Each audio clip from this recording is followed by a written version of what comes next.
അമ്മേ പരിശുദ്ധ അമ്മേ, അമ്മേ പരിശുദ്ധ ദൈവമാതാവേ, കൃപാസനത്തിലൂടെ ഞങ്ങൾക്കും ഞങ്ങളുടെ ദേശത്തിനും അമ്മ മധ്യസ്ഥം തേടി തന്ന എല്ലാ അനുഗ്രഹങ്ങൾക്കും കൃപകൾക്കും ഞങ്ങളിപ്പോൾ ഹൃദയം നിറഞ്ഞ നന്ദി പറയുന്നു. അമ്മേ പരിശുദ്ധമ്മേ ദൈവമാതാവേ, 2004 ഡിസംബർ 7 ഉച്ചകഴിഞ്ഞ് 2:30 കൃപാസനത്തിൽ സംഭവിച്ച അമ്മയുടെ പ്രത്യക്ഷപ്പെടലിനെ തിരുസഭയ്ക്ക് സമർപ്പിച്ചിരിക്കുന്ന പഠനരേഖകളുടെ മേൽ സഭാത്മകമായ പഠനം ആരംഭിക്കുവാൻ ഞങ്ങൾ പ്രാർത്ഥിക്കുന്നു. അമ്മേ പരിശുദ്ധമേ, ഭൂസ്വർലോകങ്ങളുടെ രാജ്ഞിയായ അങ്ങേയ്ക്ക് ഭൗമസംരക്ഷണത്തിനായി പ്രപഞ്ചപ്രകൃതിയെ തന്നെ തിരുസഭ പ്രതിഷ്ഠിക്കുവാൻ ഈ പ്രത്യക്ഷീകരണം വഴി ഇടയാക്കണമേ. പരിശുദ്ധമേ, ജപമാല മാതാവേ, സകല കൃപാസനം പ്രാർത്ഥനയോടും ചേർത്ത് ഞങ്ങളിപ്പോൾ പ്രാർത്ഥിക്കുന്ന ഈ കുടുംബത്തിന്റെ പ്രത്യേക നിയോഗം പറ മക്കളെ.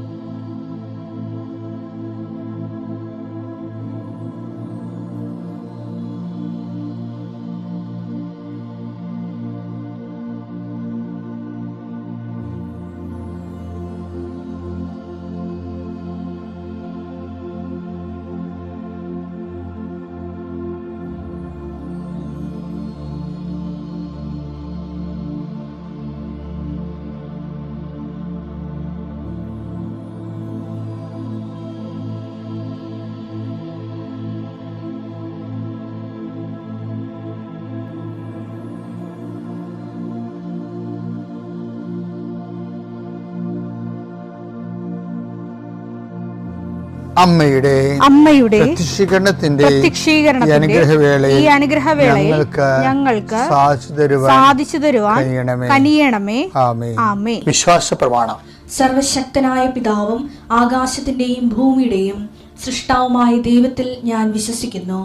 അവിടുത്തെ ഏകപുത്രനും ഞങ്ങളുടെ കർത്താവുമായ ഈശോ മിശിഹായിലും ഞാൻ വിശ്വസിക്കുന്നു. ഈ പുത്രൻ പരിശുദ്ധാത്മാവിനാൽ ഗർഭസ്ഥനായി കന്യകാമറിയത്തിൽ നിന്ന് പിറന്ന് പൊന്തിയോസ് പീലാത്തോസിന്റെ കാലത്ത് പീഡകൾ സഹിച്ച് കുരിശിൽ തറയ്ക്കപ്പെട്ട് മരിച്ച് അടക്കപ്പെട്ട് പാതാളങ്ങളിൽ ഇറങ്ങി മരിച്ചവരുടെ ഇടയിൽ നിന്ന് 3-ാം നാൾ ഉയർത്ത് സ്വർഗത്തിലേക്ക് എഴുന്നള്ളി സർവശക്തിയുള്ള പിതാവായ ദൈവത്തിന്റെ വലതുഭാഗത്തിരിക്കുന്നു. അവിടെ നിന്ന് ജീവിക്കുന്നവരെയും മരിച്ചവരെയും വിധിക്കുവാൻ വരുമെന്നും ഞാൻ വിശ്വസിക്കുന്നു. പരിശുദ്ധാത്മാവിലും ഞാൻ വിശ്വസിക്കുന്നു. വിശുദ്ധ കത്തോലിക്കാ സഭയിലും പുണ്യവാന്മാരുടെ ഐക്യത്തിലും പാപങ്ങളുടെ മോചനത്തിലും ശരീരത്തിന്റെ ഉയർപ്പിലും നിത്യമായ ജീവിതത്തിലും ഞാൻ വിശ്വസിക്കുന്നു. ആമേൻ. സ്വർഗ്ഗസ്ഥനായ ഞങ്ങളുടെ പിതാവേ, അങ്ങയുടെ നാമം പൂജിതമാകണമേ. അങ്ങയുടെ രാജ്യം വരണമേ. അങ്ങയുടെ തിരുമനസ് സ്വർഗത്തിലെ പോലെ ഭൂമിയിലും ആകണമേ. അന്നു വേണ്ടുന്ന ആഹാരം ഇന്ന് ഞങ്ങൾക്ക് തരണമേ. ഞങ്ങളോട് തെറ്റ് ചെയ്യുന്നവരോട് ഞങ്ങൾ ക്ഷമിക്കുന്നത് പോലെ ഞങ്ങളുടെ തെറ്റുകൾ ഞങ്ങളോടും ക്ഷമിക്കണമേ. ഞങ്ങളെ പ്രലോഭനത്തിൽ ഉൾപ്പെടുത്തരുതേ, തിന്മയിൽ ഞങ്ങൾ രക്ഷിക്കണമേ. ആമേൻ. നന്മ നിറഞ്ഞ മറിയമേ, സ്വസ്തി. കർത്താവ് അങ്ങയുടെ കൂടെ സ്ത്രീകളിൽ അങ്ങ് അനുഗ്രഹിക്കപ്പെട്ടവളാകുന്നു. അങ്ങയുടെ ഉദരത്തിൻ ഫലമായി ഈശോ അനുഗ്രഹിക്കപ്പെട്ടവനാകുന്നു. പരിശുദ്ധ മറിയമേ, തമ്പുരാന്റെ അമ്മേ, പാപികളായ ഞങ്ങൾക്ക് വേണ്ടി ഇപ്പോഴും ഞങ്ങളുടെ മരണസമയത്തും തമ്പുരാനോട് അപേക്ഷിക്കണമേ. ആമേൻ. കർത്താവേ, നിന്റെ ഉന്നതമായ നാമത്തിന് സ്തോത്രം ചെയ്യുന്നു. കർത്താവേ, നിന്റെ വിശുദ്ധ പൗരോഹിത്യത്തെ മഹത്വപ്പെടുത്തണം. കർത്താവേ, സഭയിലുള്ള സാന്നിധ്യം പ്രകടമാക്കണം. 40 വർഷം അടിയനർപ്പിച്ച കൃപാന്റെ ബലത്തിൽ ഇന്ന് അങ്ങയുടെ മക്കളെ പ്രാർത്ഥന കൂടുന്ന എല്ലാ മക്കൾക്ക് വേണ്ടി പ്രാർത്ഥിക്കുകയാണ്. കർത്താവെ, മനസ്സ് വേദനിക്കുന്ന എല്ലാ വിഷയങ്ങളും, അവരുടെ മനസ്സ് വേദനിപ്പിക്കുന്ന എല്ലാ വ്യക്തികളും ഇപ്പോഴും ഈശോയുടെ നാമം നിർവീര്യമാകട്ടെ. കർത്താവെ, മനസ്സ് വിഷമിപ്പിക്കുന്ന സാഹചര്യങ്ങൾ, ചെയ്തെടുക്കേണ്ട ഉത്തരവാദിത്തങ്ങൾ, മറ്റുള്ളവർ നമ്മളെ പഴി പറയാൻ സാധ്യതയുള്ള എല്ലാ വിഷയത്തിൻ്റെ മേലും കർത്താവിൻ്റെ കരുണ ചൊരിയുകയും നിങ്ങളെ കർത്താവ് ഇന്ന് നിലനിർത്തി തരികയും ചെയ്യട്ടെ. നിങ്ങൾ പോകുന്ന വഴികൾ, കണ്ടുമുട്ടുന്ന വ്യക്തികൾ, ചെയ്യുന്ന കാര്യങ്ങൾ, യാത്ര ചെയ്യുന്ന വാഹനങ്ങൾ, ഒപ്പിടുന്ന പേപ്പറുകൾ, കൈമാറുന്ന രേഖകൾ, കഴിക്കുന്ന മരുന്ന് എല്ലാം മാതാവിൻ്റെ മധ്യസ്ഥതയിലെ യേശുനാമത്തിൽ അനുഗ്രഹിക്കപ്പെടുകയും നീ ദൈവത്തെ അനുഭവിക്കാൻ ഇന്ന് നിന്നെ സഹായിക്കുകയും ചെയ്യട്ടെ. നിത്യം പിതാവും പുത്രനും പരിശുദ്ധാത്മാശ്രേഷ്ഠ നീക്കുവാണ്. നമ്മളൊരു സിസ്റ്റം ഫോളോ ചെയ്ത് വരികയാണ്. കാര്യം നമ്മൾ 2 ദിവസം മുമ്പ് കണ്ടു, എന്നെ സുഖപ്പെടുത്താൻ നിനക്ക് കഴിയുമെന്ന് പറയുന്നവനെ കണ്ടു. അവനൊരു കുഷ്ഠരോഗി നിരാലംബനായിരുന്നു. ഇന്നലെ നമ്മൾ കണ്ടത് എനിക്കാരുമില്ലെന്ന് പറയുന്ന ഒരു തലവാരോഗ്യനെയാണ്. ഈ തലവാരോഗ്യനെ കുഷ്ഠരോഗിയുടെ നടക്കുന്നുണ്ട്. അവനൊരു കാര്യം പറയും, എന്താണ്? I will not disown you at any cost. എബ്രായർ 13:5 ഞാൻ നിന്നെ ഒരു വിധത്തിലും അവഗണിക്കുകയോ ഉപേക്ഷിക്കുകയോ ഇല്ല എന്ന് അവിടുന്ന് പറഞ്ഞിട്ടുണ്ടല്ലോ. ഇത് എന്താ പ്രശ്നം വെച്ച് കഴിഞ്ഞാല്, ആൾക്കാർക്ക് ഇത് പുസ്തകത്തിലെ പശു പോലെയാണ് വചനങ്ങൾ. അങ്ങനെയല്ല. ഈ വചനത്തെ നമ്മൾ അത് ആക്ടിവേറ്റ് ആകേണ്ട ഒരു പ്രധാനപ്പെട്ട കാര്യം, വചനം നമ്മൾ ഓൺ ചെയ്തിട്ട് അതിൽ സ്നേഹം, പ്രത്യാശ, വിശ്വാസം, ഇത്രയും ഇൻഗ്രീഡിയൻസ്, തിയോളജിക്കൽ വെർച്യൂസ് അതിലേക്ക് ഇൻകൾക്കേറ്റ് ചെയ്യുമ്പോഴാണ് വചനം ആനിമേറ്റ് ചെയ്യണത്. എല്ലാ വചനത്തിനും ആനിമേഷൻ ചെയ്യാൻ പറ്റും. അതിന് ജീവൻ കൊടുത്ത് ആത്മാവിനെ കൊടുക്കാൻ പറ്റും. വചനത്തിന് ആത്മാവിനെ കൊടുത്തിട്ട് അത് മനുഷ്യ ജീവിതത്തെ ദൈവവുമായിട്ട് കണക്ട് ചെയ്യിക്കണത് എങ്ങനെയാണ്? വചനം ഒരു മീഡിയം ആക്കിക്കൊണ്ട്. അപ്പം വചനം ദൈവമാണെന്ന് പറയുമ്പോൾ ആ വചനം ദൈവമായിട്ട് നമുക്ക് അനുഭവിക്കപ്പെടുന്നത് എങ്ങനെയാണ്? ആ വചനത്തിൽ നമ്മൾ വിശ്വാസം, പ്രത്യാശ, ദൈവസ്നേഹം എന്നീ ദൈവിക പുണ്യങ്ങൾ അതിലേക്ക് ഇൻകൾക്കേറ്റ് ചെയ്യും, സന്നിവേശിപ്പിക്കുമ്പോഴാണ് അത് ആനിമേറ്റ് ചെയ്യപ്പെട്ടിട്ട് നമ്മൾക്കതിൻ്റെ ഫലം തരുന്നത്. വചനത്തെ വിശ്വസിക്കാൻ മാത്രം പോരാ, വചനത്തെ സ്നേഹിക്കണം. വചനത്തെ സ്നേഹിച്ചാൽ മാത്രം പോരാ, വചനത്തെ പ്രത്യാശിക്കണം. അപ്പോഴെന്താണ്? നമുക്കത് ഫീൽ ചെയ്യും. I will not disown you. എന്തെല്ലാം കാരണങ്ങളുണ്ടെങ്കിലും നിന്നെ ഉപേക്ഷിച്ച് കളയാൻ എനിക്ക് എന്തെല്ലാം കാരണങ്ങളുണ്ടാകും. നിന്റെ പാപാവസ്ഥയാകാം, നിന്റെ ഭക്തിക്കുറവാകാം. പക്ഷെ കർത്താവിൻ്റെ വാഗ്ദാനം എന്താണ്? I will not disown you. ഞാൻ നിന്നെ ഒഴിവാക്കത്തില്ല ഒരു കാരണവശാലും. അത് പോരെ ജീവിക്കാൻ. പേര് ആകാശ് അലക്സാണ്ടർ. ഇത് എൻ്റെ അമ്മ ഫിലോമിന. ഇതെൻ്റെ ഭാര്യ ഷോബിയ. ഞങ്ങൾ കോയമ്പത്തൂരിൽ നിന്നാണ് വന്നേക്കണേ.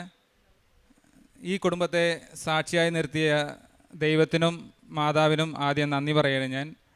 ആദ്യമായിട്ട് ഈ കൃപാസനത്തിൽ ഉടമ്പടി എടുത്തത് എൻ്റെ അമ്മയാണ്. മക്കൾക്ക് വേണ്ടി പ്രാർത്ഥിക്കണമെന്ന് പറഞ്ഞ് അമ്മ ഉടമ്പടി എടുത്ത് പ്രാർത്ഥിക്കുകയായിരുന്നു. പക്ഷേ ഞങ്ങൾക്ക് അതിൽ ഒരു താല്പര്യം ഉണ്ടായിരുന്നില്ല, ഒരു വിശ്വാസം ഉണ്ടായിരുന്നില്ല. വെറുതെ പള്ളി പോവാ, ക്രിസ്ത്യാനി എന്ന് പറഞ്ഞിട്ട് നടക്കുക, അതുമാത്രം ഉണ്ടായുള്ളൂ. പക്ഷേ ദൈവത്തിന് മറന്ന് നടന്ന എപ്പോഴാണെങ്കിലും ദൈവം തിരിച്ച് ചോദിക്കുമെന്ന് ഞങ്ങൾക്ക് കാണിച്ചു തന്നു. കഴിഞ്ഞ വർഷം ഇതേ മാസം ജനുവരി മാസം അമ്മയ്ക്ക് ബ്ലീഡിങ് തുടങ്ങി. പക്ഷേ ഞങ്ങളുടെ അടുത്ത് പറഞ്ഞില്ല. ബ്ലീഡിങ് ആയിരുന്നു. ജനുവരി കഴിഞ്ഞു, ഫെബ്രുവരി കഴിഞ്ഞു, മാർച്ച് കഴിഞ്ഞു. 3 മാസം അമ്മയ്ക്ക് ബ്ലീഡിങ് ആയിരുന്നു. പക്ഷേ അമ്മ ഞങ്ങളുടെ അടുത്ത് പറഞ്ഞില്ല. ഏപ്രിൽ മാസം 1-ാം തീയതി അമ്മ കിടന്നു. അപ്പോഴാണ് ഞങ്ങളുടെ അടുത്ത് പറഞ്ഞത് ഇങ്ങനെ എനിക്ക് ഉണ്ടെന്ന്. ഞങ്ങൾക്ക് അപ്പം തന്നെ വിറയൽ തുടങ്ങി. അപ്പം തന്നെ ഞാൻ ഏപ്രിൽ 2-ാം തീയതി ഹോസ്പിറ്റലിൽ വിളിച്ചുകൊണ്ട് പോയി.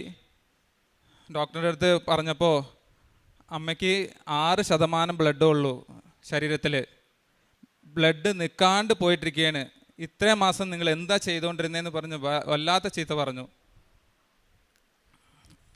അതിൻ്റെ കൂടെ ഇനിയൊരു കാര്യം പറഞ്ഞു, അമ്മയ്ക്ക് ക്യാൻസർ ആകാൻ സാധ്യതയുണ്ട് അങ്ങനെയെന്നൊരു വാക്കും പറഞ്ഞു.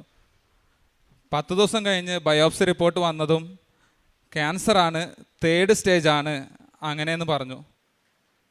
ഞങ്ങൾക്ക് എന്താ ചെയ്യേണ്ടതെന്ന് ഒരു പിടുത്തമില്ലാണ്ടിരുന്നു. അപ്പോഴും ഞാൻ കർത്താവിനെ വിളിച്ചില്ല. ഇങ്ങനെ നടന്നു, എന്താ ചെയ്യേണ്ടതെന്ന് ഒരു കർത്താവിനെ ഞാൻ വിളിച്ചില്ല. ഹോസ്പിറ്റലല്ലേ, ശരി നോക്കാമെന്ന് പറഞ്ഞ് 1 മാസം അമ്മ ബെഡിൽ തന്നെയായിരുന്നു. യൂറിൻ ട്യൂബും മോഷനും ഒക്കെ ബെഡിലായിരുന്നു. ബെഡിൽ നിന്ന് എണിക്കാൻ പറ്റാവുന്ന കിടപ്പിലായിരുന്നു. 1 മാസം കഴിഞ്ഞ് ഡോക്ടർ വന്ന് പറയാണ് അമ്മ തിരിച്ചു കിട്ടില്ല, നിങ്ങൾ പ്രാർത്ഥിച്ചോ എന്ന് പറഞ്ഞു. അപ്പോഴാണ് എൻ്റെ മനസ്സിൻ്റെ ഉള്ളിൽ പ്രാർത്ഥന എന്ന് പറഞ്ഞ ഒരു സാധനമുണ്ട്, അതെന്താ നമുക്ക് ഓർക്കാത്തതെന്ന് പറഞ്ഞ് മെയ് മാസം ആ ലാസ്റ്റ് മൂലയിൽ നിന്നാണ് ഞാൻ വെറുതെ ഇരുന്നാണ്, ഉള്ളിലും കൂടി കയറിയില്ല, ഞാൻ മാത്രം ഒറ്റയ്ക്ക് അവിടെ വന്ന് ഇരുന്ന് മാതാവിൻ്റെ മുഖത്ത് നോക്കി ഇരുന്നു, പ്രാർത്ഥിച്ചില്ല. കണ്ണീര് വരാൻ തുടങ്ങി എൻ്റെ മുഖത്തിൽ നിന്ന്.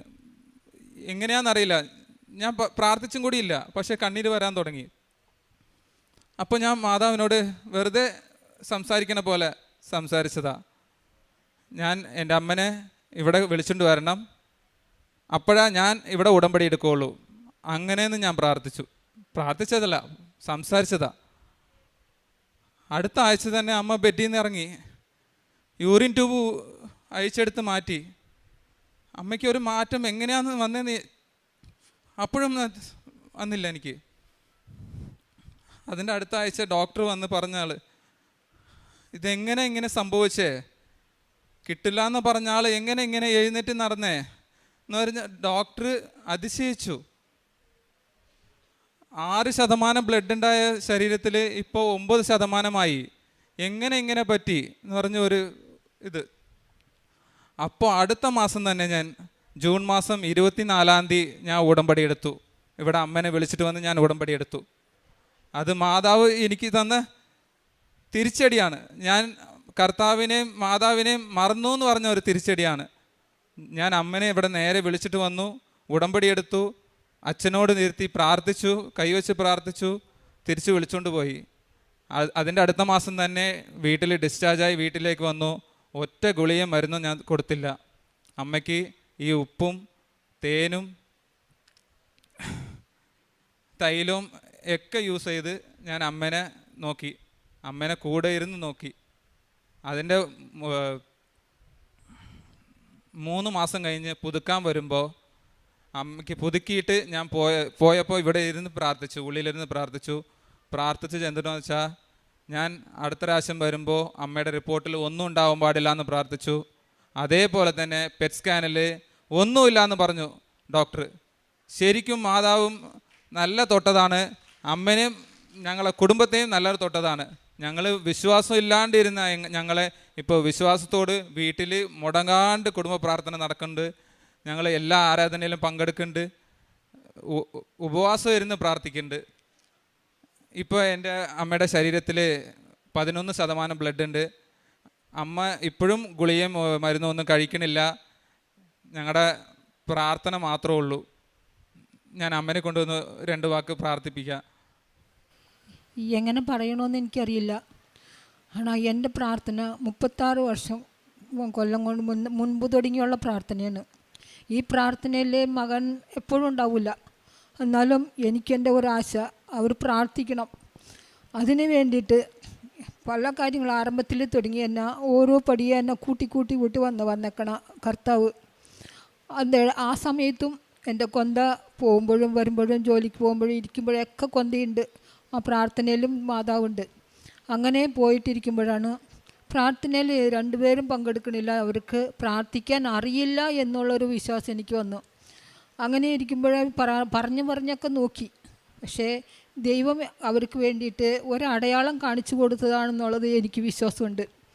അതുമല്ല, ഞാൻ 1 മാസം കഴിഞ്ഞ് ആശുപത്രിയിൽ കിടന്ന് 1 മാസം കഴിയാറായപ്പോഴേക്കും എനിക്ക് ആരും ഇല്ലാത്ത ഒരു സമയത്തിൽ ഒരു ഡോക്ടറും ഒരു നേഴ്സും എൻ്റെ അടുത്ത് വന്നു. അവരെൻ്റെ അടുത്ത് എല്ലാ കാര്യങ്ങളും ചോദിച്ചിട്ട് എനിക്ക് ഒന്നും പറയാൻ പറ്റിയില്ല, എല്ലാം നേഴ്സാണ് പറഞ്ഞത്. അപ്പം തന്നെ ഡോക്ടർ നേഴ്സിനോട് പറഞ്ഞ്, നിങ്ങൾ ഇന്ന് വാർഡ് മാറ്റിയിട്ട് അവിടെ കിടത്ത് ഞാൻ നോക്കിക്കോളാം എന്ന് പറഞ്ഞിട്ട് പോയി. അങ്ങനെ പറഞ്ഞോളൂ, ഞാൻ നോക്കിക്കോളാം എന്ന് പറഞ്ഞിട്ട് പോയി.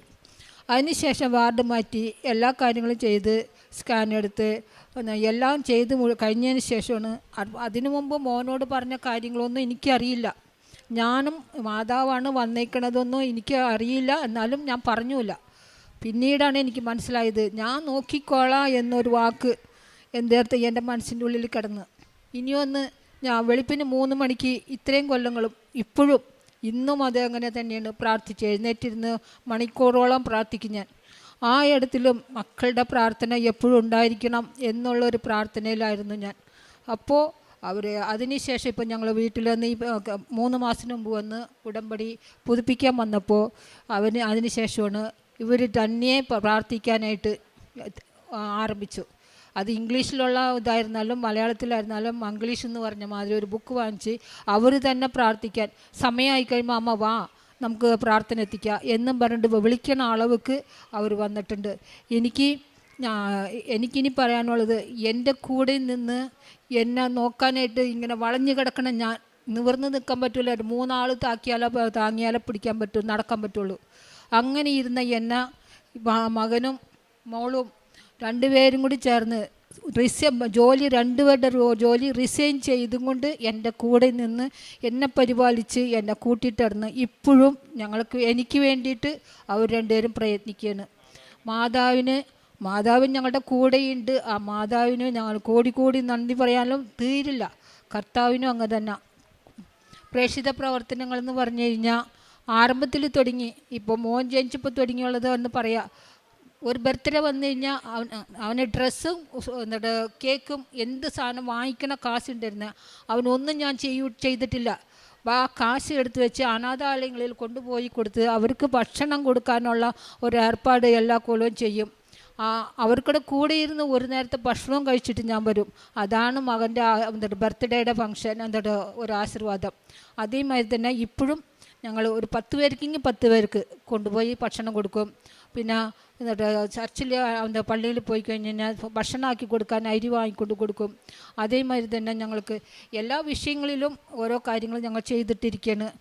പ്രേക്ഷിത പ്രവർത്തനങ്ങളും പത്രങ്ങളും ആശുപത്രിയിലും എല്ലായിടത്തിലും കൊടുത്തിട്ടിരിക്കുന്നുണ്ട്. ഇങ്ങനെയൊക്കെ ഞങ്ങളൊക്കെ വഴി നടത്തി കാത്തു വരുവാഴ്ച കൊണ്ടുവരുന്ന ദൈവം തമ്പുരാനും കർത്താവ് യേശുവിനും ഞങ്ങളുടെ മാതാവിനും ഞങ്ങൾക്ക് വേണ്ടി അപേക്ഷിച്ച മാതാവിനും കോടി നന്ദി പറഞ്ഞുകൊണ്ട് എൻ്റെ പേര് സനിത. എൻ്റെ വീട് മൂവാറ്റുപുഴയാണ്. ഞാൻ 2024 ജനുവരി 18-ാം തീയതിയാണ് ആദ്യമായിട്ട് ഇവിടെ വരുന്നത്. ഇവിടെ വരുമ്പോൾ എനിക്ക് ഇങ്ങോട്ട് വരുന്നതെന്നൊന്നും എനിക്ക് അറിയത്തില്ല. എനിക്ക് വർഷങ്ങളായിട്ട് ശ്വാസം മുട്ടിൻ്റെ ബുദ്ധിമുട്ടുണ്ടായിരുന്നു. അപ്പം എൻ്റെ അമ്മയും എൻ്റെ അച്ഛൻ്റെ പെങ്ങളും പറഞ്ഞു, ഒരു പള്ളിയുണ്ട്, അവിടെ ഞാൻ നിന്നെ കൊണ്ടുപോകാം, ആലപ്പുഴയാണ് സ്ഥലം, നിനക്കവിടെ ചെന്നാൽ മാറിക്കോളൂ എന്ന് പറഞ്ഞു. പക്ഷെ എവിടെ എന്താണെന്ന് എനിക്കറിയത്തില്ല. അവരുടെ കൂടെ ഞാൻ വന്നു. ബസ് സ്റ്റോപ്പിലൂടെ വന്ന് ഇറങ്ങിയപ്പോൾ നോക്കിയപ്പോൾ കാണുന്നത് കൃപാസനം. അപ്പോൾ ഞാനോർത്തു ഇവിടെയാണോ വന്നത്. കാരണം ഞാൻ ഇതിനു മുമ്പ് പല സ്ഥലത്തും വെച്ച് പലരും എനിക്ക് പത്രം തന്നിട്ടുണ്ട്, ഞാൻ വാങ്ങിയിട്ടില്ല. അപ്പോൾ ഞാനോർത്ത് ഇങ്ങോട്ടാണ് ഞാൻ വന്നത്, ഇവിടെ എല്ലാം ശരിയാവോ എന്നൊക്കെ ഓർത്ത് ഞാൻ പയ്യെ പതുങ്ങി കയറിപ്പോന്നു. പക്ഷെ എനിക്ക് ഭയങ്കര ശ്വാസം മുട്ട് ഫീൽ ചെയ്യും ഇവിടെ കയറി വന്നപ്പം. തല ഇറങ്ങുന്ന പോലെയും വിറക്കുന്ന പോലെയൊക്കെ തോന്നി. അപ്പോൾ എനിക്ക് ഇറങ്ങി പോയാൽ മതി എന്നൊക്കെ തോന്നുക. അപ്പോൾ ഞാനോർത്തു എനിക്കെന്തോ ഇവിടെ നിൽക്കാൻ പറ്റുന്ന പോലെ തോന്നുന്നില്ല എന്ന് പറഞ്ഞു. അപ്പോൾ എൻ്റെ അച്ഛൻ്റെ പെങ്ങൾ പറഞ്ഞു, ഇവിടെ നിന്ന് പ്രാർത്ഥിക്കുക, ഒക്കെ ശരിയാവുമെന്ന് പറഞ്ഞു. ഞാനിവിടെ നിന്ന് പ്രാർത്ഥിച്ചു. എന്തെന്നറിയില്ല, എനിക്ക് ഒത്തിരി കരച്ചിൽ വന്നു. ഞാൻ കുറേ കരഞ്ഞു. എന്താണെന്ന് എനിക്ക് മനസ്സിലാവുന്നില്ല, എന്തൊക്കെയോ ഒരു വിഷമം, കരഞ്ഞ് പോകുന്ന പോലെ എനിക്ക് തോന്നി. അത് കഴിഞ്ഞിട്ട് ഞാനിവിടെ വന്ന് പ്രാർത്ഥിച്ചു. അത് കഴിഞ്ഞിട്ട് എന്നോട് പറഞ്ഞു, അച്ഛൻ്റെ പെങ്ങൾ പറഞ്ഞു ഉടമ്പടി എടുക്കാൻ പറഞ്ഞു. എന്താ ഉടമ്പടി എന്നൊന്നും എനിക്കറിയത്തില്ല. ഞാൻ പള്ളിയിൽ പോകും പ്രാർത്ഥിക്കുകയൊക്കെ ചെയ്യുന്ന ആളാണ്. പക്ഷേ എന്താ ഉടമ്പടി എങ്ങനെയാണെന്നൊന്നും എനിക്കറിയത്തില്ല. അപ്പോൾ ഇവർ പറഞ്ഞതുകൊണ്ട് മാത്രം ഞാൻ ഉടമ്പടി എടുക്കാൻ പോയി. ഉടമ്പടി എടുത്തു. അപ്പോൾ എനിക്ക് കുറച്ച് പേപ്പറിൽ കുറേ എഴുതാൻ പറഞ്ഞു. പക്ഷേ എൻ്റെ ഈ അസുഖത്തിൻ്റെ കാര്യം മാത്രം ഞാൻ എഴുതിയില്ല, ഞാൻ മറന്നുപോയി. ശ്വാസമുട്ടിൻ്റെ കാര്യം ഞാൻ എഴുതിയില്ല. ബാക്കി എൻ്റെ കുറേ ആവശ്യങ്ങൾ, എനിക്ക് വീട് അത് ഇതെന്നൊക്കെ പറഞ്ഞ് ഞാൻ കുറേ എഴുതി വെച്ചു. ഞാനിവിടെ വന്ന് ഇവിടെ ഇതിലിട്ടു. ഞാൻ എൻ്റെ അസുഖത്തിൻ്റെ കാര്യം ഞാൻ ഇവിടുന്ന് പോകുമ്പോഴും പറയാൻ മറന്നുപോയി. പോണ വഴിക്ക് എന്നോട് അച്ഛൻ്റെ പെങ്ങൾ ചോദിച്ചു, നീ അസുഖത്തിൻ്റെ കാര്യം പറഞ്ഞു. ഞാൻ പറയാൻ മറന്നുപോയി എന്ന് പറഞ്ഞു. പക്ഷേ അത് ഇപ്പോഴും ഈ 2026 ജനുവരി ആയിട്ടും പിന്നെ എനിക്ക് അസുഖം വന്നില്ല. എനിക്ക് അങ്ങനെ ഒരു അസുഖം ഇല്ല. ഞാനിവിടെ മാതാവിൻ്റെ അടുത്ത് അസുഖത്തിൻ്റെ കാര്യം പറഞ്ഞിട്ടുമില്ല. പക്ഷേ എനിക്ക് പിന്നെ വന്നിട്ടില്ല. ഞാൻ ഇൻഹേലർ ഉപയോഗിച്ചുകൊണ്ടിരുന്ന ആളാണ്. ആയുർവേദം ഞാൻ കഴിച്ചു, മാറിയില്ല. പക്ഷേ ഈ അമ്മയുടെ മുമ്പിൽ ഞാനൊരു അസുഖം, ഇങ്ങനൊരു അസുഖം മാറാനാണ് ഞാൻ വന്നതെന്ന് പോലും ഞാൻ ഓർത്തിട്ടില്ല. പക്ഷേ ഇത്രയും ഈ 26 ജനുവരി ഇന്ന് 24-ാം തീയതിയായി, ഇതുവരെ എനിക്ക് അസുഖം പിന്നെ വന്നിട്ടില്ല. അതാണ് എൻ്റെ ഏറ്റവും വലിയ സാക്ഷ്യം. പിന്നെ മെയിനായിട്ട് ഞാൻ ഉടമ്പടിയിൽ എഴുതിയത്, എനിക്കൊരു വീട് വേണമെന്നായിരുന്നു. ഒരു 8-10 കൊല്ലം മുമ്പ് ഞാനൊരു സ്ഥലം മേടിച്ചിട്ടുണ്ടായിരുന്നു. അവിടെ വഴിക്ക് ചെറിയ പ്രശ്നമുള്ളത് കൊണ്ട് വീട് പണിയാൻ ബുദ്ധിമുട്ടായിരുന്നു. അതുകൊണ്ട് ഞാനത് വിൽക്കണം എന്നാണ് ഓർത്തുകൊണ്ടിരുന്നത്. ഞങ്ങൾ കുറേ നടന്നു വിൽക്കാനായിട്ട്, ഒരുപാട് വർഷങ്ങളോളം ഞങ്ങൾ നടന്നു. അത് വിൽക്കാൻ പറ്റുന്നില്ല. പിന്നെ ഞാനിവിടെ ഒന്ന് പ്രാർത്ഥിച്ചു, അമ്മേ ഒരു 2ാമത്തെ ഉടമ്പടി പുതുക്കേണ്ട സമയമായി. പ്രാർത്ഥിച്ചു, നടക്കുന്നില്ല, വിൽപ്പന നടക്കുന്നില്ല. 3ാമത്തെ ഉടമ്പടി പുതുക്കേണ്ട സമയമായപ്പോൾ ഞാനിവിടെ ഒരു എഴുതുന്നിടത്ത് നമ്മൾ പറഞ്ഞു, ഒരു കന്യാസ്ത്രീ ഉണ്ടായിരുന്നു, ഈ അമ്മയാണെന്ന് എനിക്ക് തോന്നുന്നത്. അമ്മയോട് ഞാൻ പറഞ്ഞു എനിക്കെൻ്റെ സ്ഥലം വിൽക്കണം, എന്നിട്ട് എനിക്കൊരു വീടോടുകൂടി മേടിക്കണം. കാരണം എനിക്കൊരു വീട് പണിയലെന്ന് പറയുന്നത് ഇനിയത്തെ കാര്യം ഞങ്ങൾക്ക് ബുദ്ധിമുട്ടാണ്, ഞങ്ങൾക്ക് അതിനുള്ള ഫണ്ടില്ല. അപ്പോൾ അതുകൊണ്ട് ഞങ്ങൾക്കത് വിറ്റിട്ട് എവിടെയെങ്കിലും വീട് സ്ഥലം കൂടെ മേടിക്കണം എന്നാണ് എൻ്റെ ആഗ്രഹം. അങ്ങനെ ചെയ്യാമെന്ന് പറഞ്ഞു. അപ്പോൾ ഈ അമ്മ എന്നോട് പറഞ്ഞു, നീ അങ്ങനെ പ്രാർത്ഥിക്കരുത്, നിനക്ക് നല്ലൊരു ഭവനം വേണമെന്ന് നീ പ്രാർത്ഥിച്ചോ. എൻ്റെ മനസ്സിൽ തോന്നുന്ന നീ ഇവിടെ ഒരു നല്ലൊരു ഭവനം കിട്ടിയതിന് അമ്മയോട് നന്ദി പറയുന്നതായിട്ട് എനിക്ക് തോന്നുന്നുണ്ടെന്ന് അമ്മ പറഞ്ഞു. അപ്പോൾ എനിക്ക് ഏത് വചനമാണ് വായിക്കേണ്ടതെന്നൊന്നും എനിക്കറിയത്തില്ല. അപ്പോൾ ഞാൻ ആ അമ്മയോട് പറഞ്ഞപ്പോൾ എനിക്കൊരു വചനവും പറഞ്ഞു തന്നു, എനിക്കൊരു ബൈബിളും തന്നു. ഇവിടെ നിന്ന് എൻ്റെ കയ്യിൽ ഫുൾ പൈസ അന്നേരം ഉണ്ടായില്ല ബൈബിൾ മേടിക്കാൻ. അപ്പോൾ എൻ്റെ ക്യൂവിൽ പുറകിൽ നിന്നൊരു ചേച്ചി, എനിക്ക് അറിയത്ത് പോലുമില്ല, ആ ചേച്ചി പെട്ടെന്ന് ഞാൻ പൈസ കൊടുക്കാമെന്നും പറഞ്ഞ് ആ കന്യാസ്ത്രീ അമ്മയോട് പറഞ്ഞ് വേറെ 2 പേരും കൂടെ വന്ന് എനിക്ക് ഇവർ ഇവിടെ നിന്ന് ബൈബിൾ തന്നു. എന്നിട്ട് എനിക്ക് അതിൻ്റെ അകത്തൊരു മാർക്ക് ചെയ്യാൻ പറ്റത്തില്ല, പറഞ്ഞു തന്നു ഇന്ന വചനം വായിച്ചാൽ മതിയെന്ന്. ഞാൻ ഊണിനും ഉറക്കത്തിലും ഒക്കെ ഞാൻ ഈ വചനം പറഞ്ഞുകൊണ്ടിരുന്നു. അത്ഭുതം എന്ന് പറയാം, എനിക്ക് എങ്ങനെ സംഭവിച്ചു എന്ന് എനിക്കറിയത്തില്ല. എനിക്ക് ഫണ്ടില്ലായിരുന്നു. പക്ഷേ ജനുവരി 2025 ജനുവരിയിൽ ഡേറ്റ് ഞാൻ മറന്നുപോയി. എൻ്റെ പെരയ്ക്ക് ഞങ്ങൾ കുറ്റിയടിച്ചു. കാരണം സ്ഥലം വിൽപ്പനയായില്ല, അവിടെ വീട് വെക്കാനാണ് അമ്മയ്ക്ക് ആഗ്രഹം എന്ന് എനിക്ക് തോന്നി.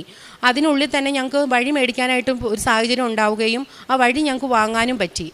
അത് കുറ്റിയടിച്ചപ്പോൾ ആ കുറ്റിയടിച്ച ആൾ ഞങ്ങളോട് പറഞ്ഞു, ഞാനൊരു ഹിന്ദുവിൽ വിശ്വസിക്കുന്ന ആളാണ്, അപ്പം വീട് പണി പൂർത്തീകരിക്കാൻ പറ്റത്തില്ല, പകുതി പണി വെച്ച് നിൽക്കും, സ്റ്റക്കാവും എന്ന് പറഞ്ഞു. അപ്പോൾ ഞാൻ മനസ്സിലോർത്തു, എന്നോട് ആ കന്യാസ്ത്രീയമ്മ പറഞ്ഞത് ഫുൾ വീട് പണി പൂർത്തീകരിച്ച് നല്ലൊരു ഭവനം തന്നു എന്നും പറഞ്ഞ് ഇവിടെ നിന്ന് സാക്ഷ്യം പറയുമെന്ന് അമ്മ എന്നോട് പറഞ്ഞതല്ലേ. അപ്പോൾ എനിക്ക് മാതാവിൽ വിശ്വാസമായി. ഞാൻ പറഞ്ഞു പൈസ ഇല്ലെങ്കിലും വീട് പണി പൂർത്തീകരിക്കാൻ പറ്റും, എനിക്ക് നടക്കും എന്നൊരു വിശ്വാസം ഉണ്ടായി. ജനുവരി പെരമണി തുടങ്ങി. കഴിഞ്ഞ സെപ്റ്റംബറിൽ ഞങ്ങൾ പാല് കാച്ചി. ഞാനൊരു 800 സ്ക്വയർ ഫീറ്റ് വീട് പകുതി പണിക്ക് നിൽക്കുമെന്ന് പറഞ്ഞ വീട് ഒരു 1200 സ്ക്വയർ ഫീറ്റിൽ ഒരു 2 നില വീടായിട്ട് ഫുൾ പണി തീർത്ത് എനിക്ക് പാല് കാച്ചി താമസിക്കാൻ പറ്റി. അപ്പോൾ എൻ്റെ വീടിൻ്റെ ഫ്രണ്ടിലേക്ക് നോക്കുമ്പോൾ എനിക്ക് മാതാവ് നിൽക്കുന്ന പോലെയാണ് തോന്നുന്നത്. എപ്പോഴും ഞാനിങ്ങനെ ഫ്രണ്ടിലേക്ക് നോക്കും, കാരണം അമ്മ വന്ന് നിൽക്കുന്ന പോലെ എനിക്ക് ഫീൽ ചെയ്യുന്നുണ്ട്. കാരണം ആ വീട് എനിക്ക് എൻ്റെ അമ്മ തന്നതാണ്, അമ്മ ഇല്ലെങ്കിൽ എനിക്ക് വീടില്ല. അങ്ങനെ അതാണ് എൻ്റെ 2ാമത്തെ സാക്ഷ്യം. പിന്നെ എൻ്റെ കുഞ്ഞ് SLC പഠിക്കുമായിരുന്നു, പഠിക്കാൻ കുഴപ്പമൊന്നുമില്ലായിരുന്ന ആൾ. പക്ഷെ എന്നാലും ഞാൻ അമ്മയോട് പറഞ്ഞു നല്ല മാർക്ക്, എല്ലാ മക്കളും നന്നായിട്ട് പഠിക്കുന്നു, എൻ്റെ കുഞ്ഞിനും നന്നായിട്ട് പഠിക്കാൻ പറ്റണമെന്ന് പറഞ്ഞു. അവൾക്ക് നല്ല മാർക്കോടുകൂടി അവൾക്ക് പാസ്സാവാൻ പറ്റി, നല്ല സ്കൂളിൽ തന്നെ അഡ്മിഷനും കിട്ടി. ഞാൻ മാധവിനോട് എപ്പോഴും കടപ്പെട്ടിരിക്കുന്നു. കാരണം ഞാനിവിടെ വന്നില്ലായിരുന്നെങ്കിൽ എനിക്കൊരു പക്ഷേ ആ വീട് എനിക്ക് കിട്ടുമെന്ന് എനിക്കൊരു ഉറപ്പുമില്ല. അമ്മ ഇല്ലെങ്കിൽ എനിക്ക് ആ വീടില്ല. ആ വീട് ഇപ്പം എന്താ പറയുക, വന്ന് കണ്ടവരെല്ലാവരും പറഞ്ഞു ഒരു സ്വപ്നം പോലത്തെ ഒരു വീട്. കാരണം ശരിക്കും ആ ഇതിലേക്ക് നോക്കുമ്പോൾ അറിയാൻ പറ്റും മാതാവ് അവിടെ ഇരിക്കുന്ന പോലെ. എനിക്കതാണ് ഇപ്പോൾ ഫീല് ചെയ്യുന്നത്. പിന്നെ ഞാൻ പ്രേക്ഷിത പ്രവർത്തനം എന്ന് പറയാനായിട്ട് ഞാൻ വീടുകൾ തോറുമാണ് ഞാൻ പത്രം കൊടുക്കാൻ പോകുന്നത്. ഓരോ വീട്ടിലും ചെന്ന് അവരെ കണ്ട് വീട്ടിലുള്ള ആൾക്കാരോട് വിശേഷമൊക്കെ പറഞ്ഞ്, അവരെ ബുദ്ധിമുട്ടുള്ളവരോട് ഈ മാതാവിൻ്റെ കഥകളെല്ലാം പറഞ്ഞ് എൻ്റെ അനുഭവങ്ങൾ പറഞ്ഞ് എല്ലാം പറഞ്ഞ് അവർക്കും ഭയങ്കര ആകാംക്ഷയായി. ഒരുപാട് പേര് വരുന്നുണ്ട്, അവരെ സ്ഥലം അറിയാത്തവരുണ്ട്, ദൂരെ കൊണ്ടുപോകാൻ ആളില്ലാത്തവരുണ്ട്. പക്ഷേ ഞാൻ പറഞ്ഞു പത്രം പിടിച്ചോ, പ്രാർത്ഥിച്ചോ, വീട്ടിലിരുന്ന് പ്രാർത്ഥിച്ചോ, പോകാൻ പറ്റിയില്ലെങ്കിലും കുഴപ്പമില്ല, അമ്മ കൂടെ വരും, അമ്മ എല്ലായിടത്തും വരുന്നതാണ്, അമ്മ നിങ്ങളുടെ വീട്ടിലേക്കും വരും എന്ന് പറഞ്ഞ് പ്രാർത്ഥിക്കാറുണ്ട്. അങ്ങനെയാണ് ഞാൻ പത്രം കൊടുക്കുന്നത്. പിന്നെ രോഗികളുടെ അടുത്ത് പോകാറുണ്ട്, ഹോസ്പിറ്റലിൽ പോയി കാണാറുണ്ട്. പിന്നെ ജോലി ഞാൻ ആഗ്രഹിച്ചിരുന്നതാണ് ഒരു ജോലി. അപ്പം ഞാൻ ഒത്തിരി പേരുണ്ടായിരുന്നു ഇൻ്റർവ്യൂവിന്. അപ്പോൾ എനിക്ക് കിട്ടുന്ന ഒരു ചാൻസും ഇല്ലായിരുന്നു. എൻ്റെ റാങ്ക് വന്നത് 3ാം റാങ്കാണ്. പക്ഷേ എന്തോ അത്ഭുതം എന്ന് പറയുക, 2ാമത്തെ ആളാണ് കയറേണ്ടത്. പക്ഷേ 2ാമത്തെ ആളെ വിളിക്കാണ്ട് 3ാമത്തെ റാങ്കുകാരിയായി എന്നെയാണ് ജോലിക്ക് സെലക്ട് ചെയ്തത്. അതെനിക്ക് ഭയങ്കര അത്ഭുതമായിപ്പോയി. കാരണം കാസ്റ്റ് വൈസ് വന്നപ്പോൾ എനിക്കായിരുന്നു ആ ഓപ്ഷൻ വന്നത്. അതുകൊണ്ട് എനിക്ക് ആ ജോലി കിട്ടി. 2ാമത്തെ ആൾ മാറിപ്പോയി. പുള്ളിക്കാരത്തിയോട് ഞാൻ പറഞ്ഞു ഞാനിങ്ങനെ പള്ളിയിൽ വന്ന് പ്രാർത്ഥിച്ചു, അതുകൊണ്ടാണ് എനിക്ക് ഈ ജോലി കിട്ടിയത്. പുള്ളിക്കാരത്തെയും ഭയങ്കരമായിട്ട് വിശ്വസിക്കാൻ തുടങ്ങി. എൻ്റെ ഫ്രണ്ട്സിനോടൊക്കെ ഞാൻ പറഞ്ഞു, അവരൊക്കെ കൂടുതലും പേര് ഇവിടെ വരുന്നുണ്ട് ഇപ്പം എൻ്റെ അനുഭവം കൊണ്ട്. പിന്നെ അനാഥാലയത്തിൽ ഞാൻ പോകും, കുട്ടികൾക്ക് അവർക്ക് വേണ്ടുന്ന എന്നെക്കൊണ്ട് കഴിയാവുന്ന സഹായം ഞാൻ ചെയ്യും. പിന്നെ കുഞ്ഞുങ്ങൾക്ക് ബാഗില്ലാത്തവർക്ക് ബാഗ്, വസ്ത്രമില്ലാത്തവർക്ക് വസ്ത്രം, പിന്നെ ഫുഡ് മേടിക്കാനൊക്കെ ആയിട്ട് എൻ്റെ അടുത്തായിട്ട് ആര് വന്നാലും എന്നെക്കൊണ്ട് കഴിയാവുന്ന ഞാൻ സഹായം ചെയ്യാറുണ്ട്, എന്നെക്കൊണ്ട് പറ്റുന്നത് ഞാൻ ചെയ്യാറുണ്ട്. ഈ അൾത്താരയിൽ ഇങ്ങനെ വന്ന് നിൽക്കാൻ എനിക്ക് ഒരിക്കലും പ്രതീക്ഷിച്ചില്ല. കാരണം 2 കൊല്ലമായുള്ളൂ ഞാനിവിടെ വന്നിട്ട്. ആ 2 കൊല്ലത്തിനുള്ളിൽ എനിക്ക് എപ്പോഴും എന്ത് കാര്യത്തിനും എനിക്കൊരു തടസ്സമോ എന്തെങ്കിലും ബുദ്ധിമുട്ടോ വന്നാൽ എനിക്കറിയാം എവിടെന്നെങ്കിലും ഒരു പോസിറ്റീവ് എനിക്ക് വരുന്നുണ്ട്. അത് ഈ അമ്മ കാരണമെന്ന് എനിക്കറിയാം. പക്ഷെ ഞാൻ ഒത്തിരി പ്രേക്ഷിത പ്രവർത്തനം അല്ലെങ്കിൽ ഒത്തിരി ഞാൻ എന്നെക്കൊണ്ട് കഴിയാറില്ല. എനിക്ക് പറ്റുന്നത് ഞാൻ ചെയ്യാറുള്ളൂ. പക്ഷേ ഞാൻ ഊണിലും ഉറക്കത്തിലും എപ്പോഴും ഈ അമ്മയുടെ പ്രാർത്ഥനയും വചനങ്ങളും ഞാൻ ചൊല്ലാറുണ്ട്. നടക്കണ വഴിക്കൊക്കെ ഞാൻ ചൊല്ലിക്കൊണ്ട് നടക്കുന്നത്. എനിക്കറിയില്ല, ഒരു പാട്ട് പോലെ എൻ്റെ വായിൽ ഇങ്ങനെ എപ്പോഴും വന്നുകൊണ്ടിരിക്കും വചനങ്ങൾ. ഉറക്കത്തിൽ ഞാൻ അബോധാവസ്ഥ നല്ല ഉറക്കത്തിൽ പോലും എനിക്ക് എപ്പോഴും എൻ്റെ വചനം മനസ്സിൽ വരുക. അപ്പോൾ ഞാൻ പറഞ്ഞത് എന്നാന്ന് അറിയാൻ പാടില്ല, എൻ്റെ മനസ്സിൽ ഇങ്ങനെ എപ്പോഴും വചനം വരുന്നത്, എപ്പോഴും ഇപ്പോഴാണെങ്കിലും എപ്പോഴും ഇങ്ങനെ മനസ്സിൽ വചനം വരും. അമ്മ എൻ്റെ കൂടെ ഉണ്ടെന്നുള്ളൊരു വിശ്വാസത്തിന്മേലാണ് ഞാൻ മുന്നോട്ട് പോകുന്നത്. ഇനി ഞാൻ അമ്മയുടെ കൂടെ തന്നെ ഉണ്ടായിരിക്കും. അമ്മയുള്ള വിശ്വാസം എന്നിൽ നിന്ന് ഒരിക്കലും പോകില്ല. ഞാൻ നന്ദി പറയുന്നു. എൻ്റെ പേര് സക്രിയ സ്റ്റീഫൻ. ഞാൻ വരുന്നത് മുണ്ടക്കയത്തു നിന്നാണ്. ഞാൻ സെൻറ് തോമസ് ഓർത്തഡോക്സ് ഇടവകയാണ്. ഞാനിവിടെ ഉടമ്പടി എടുക്കാൻ വന്ന 23/8/2023. അതിന് കാരണം 2022 ഞാൻ എൻജിനീയറിംഗ് എക്സാം പാസ്സാകാതെ ഫെയിൽഡായിപ്പോയി. എനിക്ക് 14 സപ്ലി ഉണ്ടായിരുന്നു എക്സാമിന്. അതപ്പം ഞാൻ അതൊന്നും കാര്യമാക്കാതെ പിന്നെ എഴുതാമെന്ന് വിചാരിച്ചു. അപ്പം ഭയങ്കര മാനസിക സംഘർഷമുള്ള സമയമായിരുന്നു ആ ടൈം. അപ്പം എൻ്റെ അമ്മ പറഞ്ഞു, ഇതാണ് എൻ്റെ അമ്മ. അപ്പം അമ്മ പറഞ്ഞു എന്നോട്, എടാ നീ വന്ന് കൃപാസനത്തിൽ വന്ന് ഉടമ്പടി എടുക്ക്. പക്ഷേ എനിക്ക് അതിനോട് ഒട്ടും വിശ്വാസമില്ലാത്ത ഒരു വ്യക്തിയായിരുന്നു ഞാൻ. മറ്റുള്ളവർ പറയുമ്പോൾ കളിയാക്കുമ്പം ഞാൻ പറയും കൃപാസനം വെറും ഫ്രോഡാ, കൃപാസനത്തിൽ പേപ്പർ ഒക്കെ ചുമ്മാ വണ്ടിയുടെ അതിനകത്ത് ഇട്ട് വണ്ടി ഓടും എന്നൊക്കെ പറഞ്ഞ ഒത്തിരി ആക്ഷേപങ്ങൾ ന്യൂസിലൂടെ ഇതുമൊക്കെ വരുന്നുണ്ട്. ഞാനും അങ്ങനെ കുറ്റപ്പെടുത്തിക്കൊണ്ടിരുന്ന ഒരു വ്യക്തിയാണ്. പക്ഷേ 23 ഞാനിവിടെ വന്ന് കൃപാസനത്തിൽ വന്ന് ഉടമ്പടി എടുത്തു. ഉടമ്പടി ഇവിടെ വന്ന് ഉടമ്പടി എടുത്തു ആദ്യത്തെ ഒരാഴ്ചയൊക്കെ കുഴപ്പമില്ലാതെ പോയി. പിന്നീട് അത് വീണ്ടും പയ്യെ ഉഴപ്പായി. ആ സമയത്ത് എൻ്റെ എക്സാം വന്നു. ആദ്യത്തെ എക്സാം ഞാൻ എഴുതി. 14 എക്സാം ഉണ്ട്. ആദ്യത്തെ എക്സാം എഴുതിയപ്പോൾ 2 എണ്ണം കിട്ടി. ബാക്കി വീണ്ടും 12 എണ്ണം കിടക്കുക. പക്ഷേ ഞാൻ വീണ്ടും ഇവിടെ വന്ന് പ്രാർത്ഥിച്ചു ഒക്കെ അങ്ങനെ പോയി. പക്ഷേ എന്നിട്ടും ഞാൻ അമ്മയോട് പറഞ്ഞു, അമ്മ ഈ പ്രാവശ്യം പ്രാർത്ഥിച്ചു. ഞാൻ അന്നപ്പം വിശ്വാസം എനിക്ക് കുറച്ച് ആയി തുടങ്ങി. ഞാൻ പ്രാർത്ഥിക്കാനൊക്കെ തുടങ്ങി. അപ്പോൾ അങ്ങനെ എഴുതി കഴിഞ്ഞപ്പം 2 എക്സാം വീണ്ടും ഞാൻ എഴുതി. പക്ഷേ ഫെയിൽഡായിപ്പോയി. അന്നപ്പോഴാണ് നമ്മുടെ ജോസഫ് അച്ഛൻ യൂട്യൂബിലൂടെ പറഞ്ഞു, റീവാലുവേഷന് കൊടുക്കാൻ പറ്റുന്നവർക്കെല്ലാം കൊടുക്കാം, ഇപ്പം കൊടുക്കാം, ആ എക്സാം ജയിക്കും. അപ്പം ഞാനതൊട്ടും വിചാരിച്ചില്ല. പക്ഷേ അമ്മ എന്നോട് പറഞ്ഞു, എടാ നീ കൊടുക്ക്, ചിലപ്പം ജയിക്കും. അച്ഛൻ പറഞ്ഞില്ല, ജോസഫ് അച്ഛൻ ഇങ്ങനെ റീവാലുവേഷൻ്റെ കാര്യം പറഞ്ഞല്ലോ. അങ്ങനെ ഞാൻ അവിടെ പോയി റീവാലുവേഷന് കൊടുത്തു. റിസൾട്ട് വന്നപ്പോൾ ആ 2 എണ്ണം ജയിച്ചു. വീണ്ടും 10 എണ്ണം കിടക്കുക.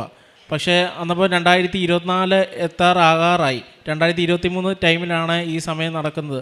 10 എണ്ണം എക്സാം. ലാസ്റ്റ് ഞാനിവിടെ വന്ന് ജോസഫ് അച്ഛനെ കണ്ടു. അച്ഛനോട് പറഞ്ഞു, അച്ഛൻ ഇങ്ങനെ ഇതാണ്. അപ്പോൾ അച്ഛൻ എന്നോട് പറഞ്ഞു, നീ ജയിച്ചോളും പറഞ്ഞ് അച്ഛൻ എന്നെ പ്രാർത്ഥിച്ചു വിട്ടു. അങ്ങനെ ഞാൻ എക്സാം എഴുതാൻ വേണ്ടി പോയി. 10 എക്സാമിന് വേണ്ടി 10 എക്സാം എന്ന് പറഞ്ഞാൽ കണ്ടിന്യൂസ് ആണ്. 6-7 ദിവസം രാവിലെ ഉച്ചയ്ക്ക് അങ്ങനെ രാവിലെ വൈകിട്ട് അങ്ങനെയൊക്കെ ആയിരുന്നു മൊത്തത്തിൽ എഴുതേണ്ടത്. അങ്ങനെ എഴുതി. എനിക്കറിയത്തില്ല ഏതൊക്കെ എക്സാമാണ്. 4 ചിലപ്പോൾ ഒരു എക്സാമിൻ്റെ പേപ്പറിനകത്ത് 4 പേപ്പർ വരെയൊക്കെ ഞാൻ എഴുതുള്ളൂ. കാരണം എനിക്ക് അത്ര എഴുതാൻ പറ്റുള്ളൂ എന്നെയും കൊണ്ട്. ബാക്കിയെല്ലാം ഞാൻ എൻ്റെ ഇരിക്കുന്ന കാശിരൂപമുണ്ട്. കാശിരൂപം കൊണ്ട് ഞാൻ അവിടെ ഇരുന്ന് പിതാവിനും പുത്രനും പരിശുദ്ധാത്മാവിനും ഇങ്ങനെ കൊന്തവല്ലുകയും അതൊക്കെ ചെയ്യുകയായിരുന്നു. എല്ലാം പേപ്പറിനും 4 പേപ്പർ നോക്കുമ്പം തന്നെ എനിക്കറിയാം ഇത് ഫെയിൽഡായി പോവും ഞാൻ എക്സാം. ഒരു കാര്യം, ടീച്ചേഴ്സ് വരുമ്പോൾ ചോദിക്കും എന്തെങ്കിലും എഴുതുന്നുണ്ടോ, ഇനി ഇപ്പോൾ എന്ന് ജയിക്കും, ഇത്ര എക്സാം ഇല്ലേ. പക്ഷേ ഇങ്ങനെ തന്നെ ഞാൻ പറഞ്ഞു, ഞാൻ 4 ആകെ അതിനകത്ത് നോക്കുമ്പം തന്നെ ടീച്ചേഴ്സ് നോക്കുമ്പം തന്നെ അറിയാം, ജയിക്കാൻ പാടാ. 4 പേപ്പറിനകത്ത് എഴുതിയിട്ട് എന്ത് മാർക്ക് കിട്ടാനാണ്? 10-60 മാർക്ക് കിട്ടണം, എങ്കിലേ ജയിക്കുകയുള്ളൂ. പക്ഷേ ഞാൻ കാശിരൂപം ഇരുന്ന് ഈ കാശിരൂപം വെച്ച് പ്രാർത്ഥിച്ച് നമ്മൾ റബ്ബ് ചെയ്യുന്ന പോലെ ഇങ്ങനെ ഇരുന്ന് വരച്ച് ഇങ്ങനെ കൊന്തയും ചൊല്ലി ഒക്കെ ഇരിക്കുമായിരുന്നു. അവസാനം അതുപോലെ തന്നെ ഒരു എക്സാം എനിക്ക് അറിയത്ത് പോലുമില്ല. ആ എക്സാം ഡേറ്റ് വന്നു. പക്ഷേ ഞാൻ ആ എക്സാം എഴുതാൻ പോലും അന്നത്തെ ദിവസമാണെന്ന് പോലും അറിയാതെ പെട്ടെന്നൊരു ദിവസം അമ്മ എന്നോട് ചോദിച്ചു, എടാ നിനക്ക് എന്നാ എക്സാം? ഞാൻ പറഞ്ഞു, അമ്മ എനിക്കിന്ന് 11:30 തോന്നുന്നു. അപ്പോൾ ഇന്നാണ് ആ എക്സാം ഡേറ്റ്. പക്ഷേ ഞാൻ ഉടനെ തന്നെ അവിടെ കോളേജിൽ പോയി ആ എക്സാം എഴുതി. ഇത് പഠിക്കാത്ത എക്സാമാണ്. ആ എക്സാം എഴുതാൻ വേണ്ടി ഞാൻ അവിടെ ചെന്നു. ഇത് പറഞ്ഞു. അങ്ങനെ ഒരു 2 മാസം കാലാവധി കഴിഞ്ഞു. റിസൾട്ട് വന്നപ്പോൾ ഞാൻ ഫുൾ പാസ്. 10 എക്സാമും ഞാൻ ഫുൾ പാസ്സായി ജയിച്ചു. അതുപോലെ തന്നെ എനിക്ക് വേറൊരു എക്സാമുണ്ട്. ഒരു UK ബേസ്ഡ് കമ്പനി, UK-യുടെ ഒരു എക്സാം ആയിരുന്നു. ആ എക്സാം എന്ന് പറഞ്ഞാൽ 1.5 ലക്ഷം രൂപയാണ് ആ എക്സാമിന്. അത് ഒരു എക്സാം എഴുതണമെങ്കിൽ. കാരണം ആദ്യത്തെ എക്സാം എഴുതി അതിന് 3 തിയറി പേപ്പറാണ്. അപ്പം 2 പേപ്പർ എനിക്ക് കിട്ടി. ഒരു പേപ്പർ ഞാൻ ഫെയിൽഡായി പോയി. അത് 1 മാർക്കിനാണ് ഞാൻ ഫെയിൽഡായി പോയത്. അതും ഞാനിവിടെ വന്ന് ജോസഫ് അച്ഛനെ കണ്ടു. അച്ഛൻ എന്നെ പ്രാർത്ഥിച്ച് വിട്ടു. ഞാൻ അവിടെ ചെന്ന് കാശിരൂപം എൻ്റെ കയ്യിലുണ്ടായിരുന്നു. കാശിരൂപവും ഉപ്പും ഇതെല്ലാം. എല്ലായിടത്തും ഞാൻ പോകുമ്പോൾ ഉപ്പ് ഒന്നെങ്കിൽ വെളിയിലോ അല്ലെങ്കിൽ കോളേജിൻ്റെ എക്സാം സെൻറ്ററിൻ്റെ അകത്തോ ഒക്കെ ഇടും. ഈ എക്സാമിന് ആദ്യത്തെ പോയി എക്സാം എഴുതി. 2 മാർക്കിനാണ് ഞാൻ തോറ്റുപോയത്. എനിക്ക് 70% വേണം, അതിനകത്ത് 2 മാർക്കിന് ഞാൻ തോറ്റുപോയി. വീണ്ടും ആ എക്സാം എഴുതാൻ വേണ്ടി ഈ കഴിഞ്ഞ ഡിസംബർ 7-ാം തീയതി ഞാനിവിടെ വന്ന് മാതാവിനെയും കണ്ട് പറഞ്ഞിട്ട് പോയി, മാതാവ് എനിക്ക് കിട്ടണം, എന്നെ മാതാവിൻ്റെ അപേക്ഷ പോലെ ഇരിക്കും പറഞ്ഞ എല്ലാം ഞാൻ അവിടെ ചെന്നു. എക്സാം എഴുതിയപ്പോഴും ഞാൻ കാൽക്കുലേറ്റ് ചെയ്യുമ്പം ടാബേലായിരുന്നു ചെയ്യേണ്ടത് എക്സാം. അവിടെ ചെന്നു, ലിഫ്റ്റേ വരെ ഞാൻ തൈലം എടുത്ത് തേക്കുമായിരുന്നു. എല്ലാ കൂടെ ഉള്ളവരും ചോദിക്കും എന്തുവാണ് നീ കാണിക്കുന്നത്, തൈലം ഒക്കെ. ഞാൻ പറയുന്നത് ദേഹത്ത് ഞാൻ തലയിലും ദേഹത്തും എല്ലാം തേച്ചിട്ട്, ഞാൻ കണ്ണെല്ലാം തേച്ചിട്ടാണ് ലിഫ്റ്റേ വരെ തൈലം തേച്ചിട്ട്, മാതാവ് ഇനി എന്നെ ഇങ്ങോട്ട് കൊണ്ടുവരരുത് എന്നൊക്കെ ഞാൻ പറയും. അവിടെ ചെന്ന് കയറി ഞാൻ എക്സാം എഴുതി എല്ലാം ചെയ്ത് കഴിഞ്ഞിട്ടും ഞാൻ കാൽക്കുലേറ്റ് ചെയ്തപ്പോൾ ഒരു 30 മാർക്കൊക്കെ ഉള്ളായിരിക്കും. എനിക്ക് 56 മാർക്ക് വേണം ജയിക്കാൻ. പക്ഷെ ഞാൻ കാൽക്കുലേറ്റ് ചെയ്തപ്പോൾ 30 മാർക്കേ ഉള്ളൂ. ഇതെങ്ങനെയാണ്? അങ്ങനെ കഴിഞ്ഞ ദിവസം രാത്രി സായാഹ്ന പ്രാർത്ഥനയുടെ സമയത്താണ് എൻ്റെ ഫ്രണ്ട് വിളിച്ച് പറഞ്ഞു, ആളെയാ റിസൾട്ട് വന്നു, നീ പാസ്സായി, ഞാൻ 2 മാർക്കിനെ നീ ജയിച്ചതെന്ന് പറഞ്ഞു. അതെനിക്ക് വലിയൊരു അനുഭവം തന്നെയാണ്, സാക്ഷ്യം തന്നെയാണ്. അതുപോലെ ഞാൻ എങ്ങനെ പ്രാർത്ഥിക്കാനല്ല, പള്ളിയിലും ഇവിടെയൊക്കെ പോവുമായിരുന്നു. പക്ഷേ അത്യാവശ്യം അങ്ങനെ. പക്ഷേ കൃപാസനത്തിൽ വന്നതോടെ ഞാൻ ഒത്തിരി പ്രാർത്ഥിക്കാനും വേദപുസ്തകം വായിക്കാനും ഇതൊക്കെ ആയി. അതിൽ ഞാൻ ഏറ്റവും വിശ്വസിക്കുന്നത് ജോസഫ് അച്ഛൻ എപ്പോഴും പറയുന്ന പോലെ not the merit but by the grace എന്ന് തന്നെ വിശ്വസിക്കുകയുള്ളൂ. അതുപോലെ തന്നെയാണ് എൻ്റെ ഒരു ചേച്ചിയുടെ ജോലിയുടെ ഒരു പ്രശ്നമുണ്ടായി UK-ൽ. ആ ചേച്ചിക്ക് ജോലി ഇല്ലാതെ വന്നു. അവിടെ ഞാൻ നിയോഗം വെച്ച് പ്രാർത്ഥിച്ചപ്പം അതും നടന്നു. അതുപോലെ തന്നെയാണ് ഞങ്ങളുടെ ഒരു സ്ഥലത്തിൻ്റെ പ്രശ്നം 7 വർഷമായി. അതിനുവേണ്ടി ഞങ്ങൾ ശക്തമായി പ്രാർത്ഥിച്ചു, ഞാനും അമ്മയും എല്ലാം ഇരുന്ന് പ്രാർത്ഥിച്ചു. അതുപോലെ അമ്മ ഒരു ദിവസം പോയി അവിടെ പോയി ഉപ്പിട്ടതിൻ്റെ 2ാമത്തെ ദിവസം ആ സ്ഥലം വിറ്റുപോകുകയും ചെയ്തു. അതൊരു വലിയ സാക്ഷ്യം. ഒത്തിരി അനുഭവങ്ങൾ കൃപാസനത്തിൽ വന്നതോടെ ഞങ്ങൾക്ക് കിട്ടി. അതുപോലെ തന്നെയാണ് പത്രം, എൻ്റെ ഈ കൃപാസനത്തിൻ്റെ പത്രം ഒരു ദിവസം വീടിന് റിനോവേഷൻ സമയത്ത് കാണാതെ പോയി. ഞാൻ വീട്ടിലില്ലായിരുന്നു. വൈകുന്നേരം വീട്ടിൽ വന്നപ്പം ഞാൻ പ്രാർത്ഥിക്കാൻ വേണ്ടി പത്രം എടുത്തപ്പം പത്രം കാണുന്നില്ല, ഉടമ്പടി പത്രം കാണുന്നില്ല. ഈ ഉടമ്പടി പത്രം അപ്പം ഞാൻ തപ്പി, വീട് മൊത്തം തപ്പി, ഒരു വഴിയില്ല. അവസാനം അമ്മയോട് ചോദിച്ചു, അമ്മ എന്നെ ചെയ്യും, ഇത് എവിടെ പോയി അറിയത്തില്ല. ഇനി വേസ്റ്റ് എന്നപ്പം ഞങ്ങൾ അവിടെ ഒരു ഇടത്ത് കൊണ്ടുവന്ന് കളയുകയും ചെയ്തു. ആ കളയാൻ കൊണ്ടുപോയി വേറെ 2 ചേട്ടന്മാരാണ്, അവരെ എടുത്തുകൊണ്ട് ഇതും കൂടി കൊണ്ടുപോയി കളയുകയും ചെയ്തു. അമ്മയ്ക്ക് അങ്ങനെ, അമ്മയും ഞാനും അന്ന് വൈകിട്ടിരുന്ന് പ്രാർത്ഥിച്ച് ഒരു വഴിയില്ല, സങ്കടപ്പെട്ടാണ് നമ്മൾ പ്രാർത്ഥിക്കുന്നത്. കാരണം ഉടമ്പടി പത്രമാണ്, ഇനിയും കിട്ടത്തില്ല, അല്ലെങ്കിൽ ഇനി വീണ്ടും വന്ന് ആദ്യമായിട്ട് ഉടമ്പടിയൊക്കെ എടുത്ത് വരേണ്ടി വരും. അവിടെ ചെന്ന് അതുപോലെ അന്ന് രാത്രി അമ്മ ഇവിടെ വീട്ടിൽ കിടന്നുറങ്ങുന്ന സമയത്ത് അമ്മയുടെ മനസ്സിൽ മഴവില്ലൊക്കെ കാണിച്ചു. മഴവില്ല് കാണിക്കുകയും എടാ ഇതിങ്ങനെ അമ്മയുടെ മനസ്സിൽ കാണിച്ചു, ഏതൊരു തോട്ടം സ്ഥലം എന്നൊക്കെ. അപ്പം അമ്മ പറഞ്ഞു, എടാ എൻ്റെ സംശയമുണ്ട്, അവിടെ മാതാവ് ഇങ്ങനെ രാത്രി കാണിക്കുന്നു, മനസ്സിൽ വന്ന് കാണിച്ചു, അവിടെ ഈ തോട്ടത്തിൽ നിൻ്റെ കാശീരൂപവും ഈ പത്രവും ഇതെല്ലാം അവിടെ കിടപ്പുണ്ടെന്ന് കാണിക്കുന്നുണ്ട്. അതുപോലെ പിറ്റേ ദിവസം രാവിലെ ഭയങ്കര മഴയായിരുന്നു. അതൊരു ഈ പന്നിയും ഇതൊക്കെ വരുന്ന സ്ഥലമാണ്. അവിടെ ചെന്ന് രാവിലെ ഞാനും അമ്മയും കൂടി നടന്ന് അങ്ങ് അവിടെ ചെന്ന് നോക്കിയപ്പം മഴയൊക്കെ പെയ്ത് ഈ പത്രത്തിനൊന്നും പറ്റിയില്ല, കാശിരൂപവും പോയില്ല, ഈ പത്രത്തിൻ്റെ സൈഡ് മാത്രം പോയുള്ളൂ. അത് ഒരു നനയാതെ ഈ പത്രത്തിൽ ഇങ്ങനെ മറിഞ്ഞ് കിടക്കുമായിരുന്നു, ഒരു കുഴപ്പമില്ലാതെ. അതെനിക്ക് ഏറ്റവും വലിയ വിശ്വാസമായിപ്പോയി. കൃപാസനത്തെ അമ്മയോട് ഞാൻ വന്ന് അപേക്ഷ പ്രാർത്ഥിച്ചതാണ്. പിന്നെ അതുപോലെ പ്രേക്ഷിത പ്രവൃത്തികൾ എന്ന് പറഞ്ഞാൽ ഞാൻ ചെയ്യുന്നത് പറഞ്ഞാൽ ഞാൻ പൊതിച്ചോറ് കൊടുക്കും ആശുപത്രികളിൽ, അതുപോലെ പത്രം കൊടുക്കും. പത്രം ഞാൻ ആശുപത്രികളിലാണ് കൊണ്ടുവന്ന് കൊടുക്കുന്നത്. പിന്നെ അതുപോലെ ഞാൻ ഇടയ്ക്ക് ഡെലിവറി ബോയ് ആയിട്ട് ഓടുമായിരുന്നു. ഡെലിവറിക്ക് പോകുമ്പം ഡെലിവറി സാധനം കൊടുക്കുന്നതിൻ്റെ കൂടെ ഞാൻ ഓരോ പത്രവും കൂടി ഓരോരുത്തർക്ക് കൊടുക്കും. ചിലവർ വേണ്ടാന്ന് പറയും, ചിലവർ വേണമെന്ന് പറയും, ചിലവർ നമ്മളെ കളിയാക്കും. അതൊന്നും എനിക്ക് സാരമില്ല. എനിക്ക് തന്ന അനുഗ്രഹങ്ങളെല്ലാം എൻ്റെ മാതാവായ തന്നിട്ടുള്ളൂ. അതുപോലെ തന്നെ ആത്മീയ ജീവിതത്തിൽ ഞാൻ വന്നത് ആത്മീയ ജീവിതം എനിക്ക് കുറച്ചും കൂടി പ്രാർത്ഥിക്കാൻ പറ്റി.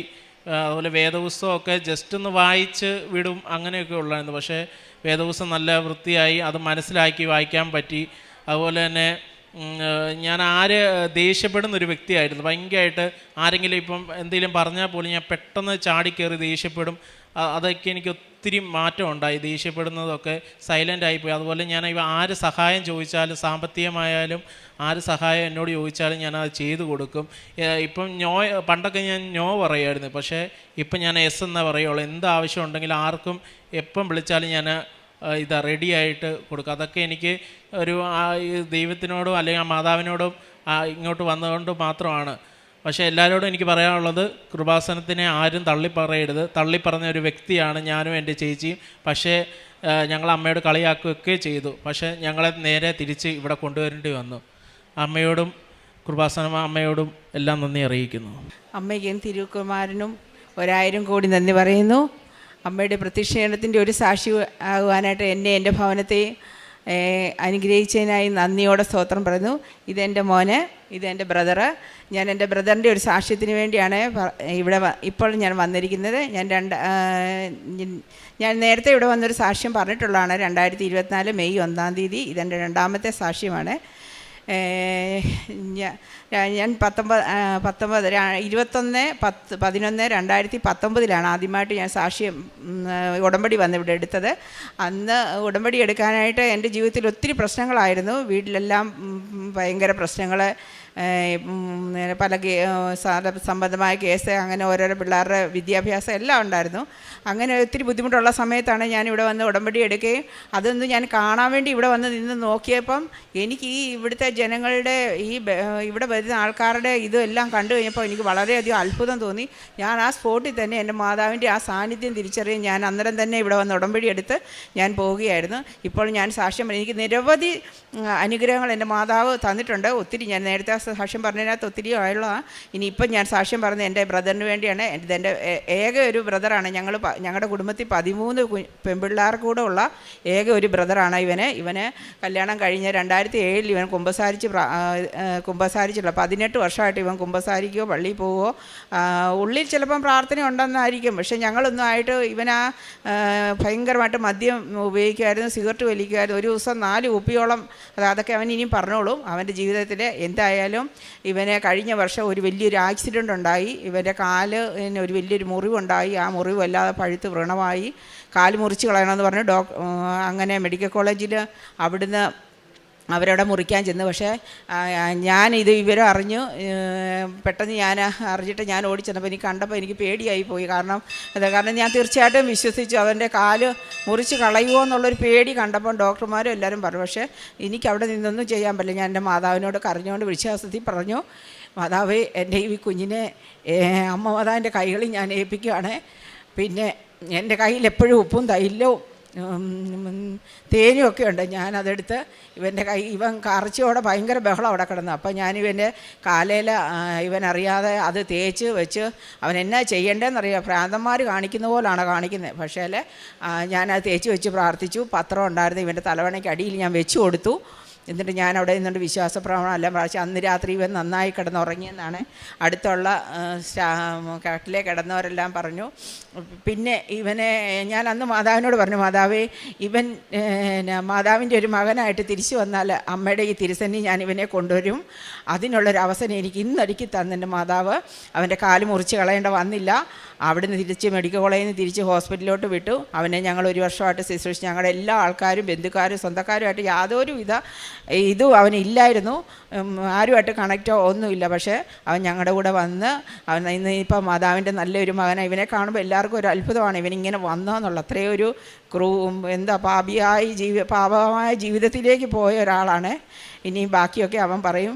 പിന്നെ എൻ്റെ സിസ്റ്ററമ്മ പറഞ്ഞായിരുന്നു എൻ്റെ മോടെ ഒരു ജോലിക്കാര്യത്തിന് വേണ്ടി UK ഞാൻ പ്രാർത്ഥിച്ച് അത് കിട്ടി. ഞാൻ പറയണ്ട, അവർ വന്നിട്ട് അവരിനി സാക്ഷ്യം പറയാൻ വേണ്ടി എല്ലാവരുടെ വരും.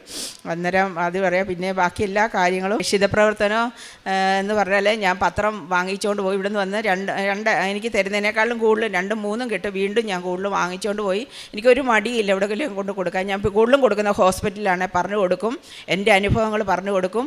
അതുപോലെ തന്നെ പൊതിച്ചോറ് കൊടുക്കാറുണ്ട്. ഇത് കൊടുക്കാൻ പൈസ കൊടുക്കാണ്ട് സാമ്പത്തികമായിട്ട് ആര് വന്ന് ചോദിച്ചാലും എനിക്കും ഭയങ്കര ദേഷ്യമൊക്കെ ഉള്ള ആളായിരുന്നു. പക്ഷേ ഞാൻ ഉടമ്പടി ജീവിതത്തിൽ വന്നതിന് ശേഷം എനിക്കില്ല. ഇപ്പം എല്ലാവരും ആരെന്നോട് എന്നാ പ്രശ്നം വന്ന് പറഞ്ഞാലും ഒരു പുഞ്ചിരിയോടുകൂടി അവരോട് ചോദിക്കാൻ അവർക്കൊരു സാന്ത്വനമായിട്ട് എനിക്ക് അവരിൽ പ്രവർത്തിക്കാൻ തക്കണം കാര്യം. അതുകൊണ്ട് ധാരാളം ആൾക്കാർ എന്നോട് വന്ന് ചോദിക്കാറും കാര്യങ്ങളും. ഞാൻ ഒത്തിരി ആൾക്കാരെ ഇവിടെ വിട്ടിട്ടുണ്ട്. മോനിപ്പം സാക്ഷ്യം പറഞ്ഞു. അതിന് ഞാനും എഴുതി വെച്ചതാണ്. അവൻ അവന് 2 മാർക്ക് കിട്ടി, മാതാവേ തരണമെന്ന്. അതുപോലെ തന്നെ മാതാവ് അവനെ ജയിപ്പിച്ചു തന്നു. 2 മാർക്ക് കൊടുത്ത് ജയിപ്പിച്ചു. ഞാൻ കഴിഞ്ഞ 7-ാം തീയതി ഞങ്ങൾക്ക് ഇവിടെ വന്ന് മാതാവിനെ തൊട്ട് പ്രാർത്ഥിക്കാനുള്ളൊരു അവസരം എനിക്ക് തന്നു. പിന്നെ ആധ്യാത്മിക ജീവിതം എന്ന് പറഞ്ഞാൽ ഞങ്ങൾ ഓർത്തഡോക്സുകാരാണ്, ഞങ്ങൾക്ക് അങ്ങനെ കൊന്തയൊന്നും ഇല്ല. പക്ഷേ ഞാനിപ്പോൾ ഞങ്ങൾ ഈ യൂട്യൂബിലൊക്കെ കണ്ട് കൊന്തയൊക്കെ ചൊല്ലും, ബൈബിള് വായിക്കും. അതുപോലെ തന്നെ ഞാൻ സൺഡേ സ്കൂളിൻ്റെ അധ്യാപികയാണ്, 16 വർഷമായിട്ട് അതിരിക്കുന്നു. സമാജത്തിൽ പള്ളിയിലെ എല്ലാ പ്രവർത്തനങ്ങളിലും ഞാൻ എൻ്റെ മക്കളെ അതിനോട് ചേർത്ത് നിർത്തിയാണ് നടത്തിക്കൊണ്ട് പോകുന്നത്. മാതാവിനും തിരുക്കുമാരനും 1000 കോടി വന്നു. ഇനിയല്ല, എൻ്റെ മുമ്പോട്ടുള്ള എല്ലാ ജീവിതത്തിനും എൻ്റെ മാതാവിനെ വിട്ട് ഞാൻ പോകില്ല. മാതാവിനെ ഉറപ്പിച്ച് ഞാൻ കൈ മുറുക്കെ പിടിച്ചുകൊണ്ടാണ് പോയിരിക്കുന്നത്. എല്ലാ അനുഗ്രഹങ്ങൾക്കും എൻ്റെ അമ്മ മാതാവിനും തിരുക്കുമാരനും 1000 കോടി. പരിശുദ്ധമായ ആൾത്താരയിൽ കുടുംബത്തോടൊപ്പം നിൽക്കാൻ അനുഗ്രഹം നൽകിയ അമ്മ മാതാവിനും തിരുക്കുമാരനും നന്ദി പറയുന്നു. എൻ്റെ പേര് ജിഷ, ഇതെൻ്റെ ഹസ്ബൻഡ്, എൻ്റെ 4 കുഞ്ഞുങ്ങൾ. ഞങ്ങൾ 19 വർഷമായിട്ട് ഞങ്ങൾ കോതമംഗലം രൂപതയിൽ നെല്ലിമറ്റ ഇടവകയിൽ നിന്നാണ് വരുന്നത്. ഞങ്ങൾ 19 വർഷമായിട്ട് സൗദി അറേബ്യയിലായിരുന്നു കുടുംബമായിട്ട്. ഞാൻ അവിടെ സൗദി മിനിസ്ട്രിയിൽ നേഴ്സായിരുന്നു. ഞങ്ങൾ 3 വർഷം മുമ്പ് കുട്ടികളെ നോക്കാനുള്ള ബുദ്ധിമുട്ടും എല്ലാം കൊണ്ടും ഞങ്ങൾ നാട്ടിലോട്ട് നിർത്തിപ്പോരാൻ തീരുമാനിച്ചു. അങ്ങനെ ഹസ്ബൻഡും കുഞ്ഞുങ്ങളുമാണ് ആദ്യം നാട്ടിലോട്ട് പോകുന്നത്. എൻ്റെ പേപ്പർ വർക്കുകൾ തീരാനും ഡ്യൂട്ടി തീരാനും ഉള്ളതുകൊണ്ട് ഞാൻ അവിടെ സ്റ്റേ ചെയ്തു. അങ്ങനെ വീട്ടിൽ തനിച്ചായിരുന്നപ്പോൾ യൂട്യൂബ് വഴിയാണ് ഞാൻ കൃപാസന സാക്ഷ്യങ്ങൾ കേൾക്കാനിടയായത്. ഞാൻ ആദ്യമേ മുതൽ മാതാവിൻ്റെ ഒരു ഭക്തിയായിരുന്നതുകൊണ്ട് എനിക്ക് നാട്ടിൽ വരുമ്പോൾ കൃപാസനത്തിൽ വരണമെന്നും ഉടമ്പടി എടുക്കണമെന്നും ഒത്തിരി ആഗ്രഹമുണ്ടായിരുന്നു. അങ്ങനെ ഞാൻ ഡ്യൂട്ടിക്കിലായിരിക്കുമ്പോൾ കൃപാസന സാക്ഷ്യങ്ങൾ കേട്ട് എൻ്റെ ഫ്രണ്ട്സിനൊക്കെ ഷെയർ ചെയ്യുമായിരുന്നു. അങ്ങനെ ഞങ്ങൾ നാട്ടിൽ വന്നു കഴിഞ്ഞപ്പോൾ കൃപാസനത്തിൽ വന്നു, ഉടമ്പടി എടുത്തു.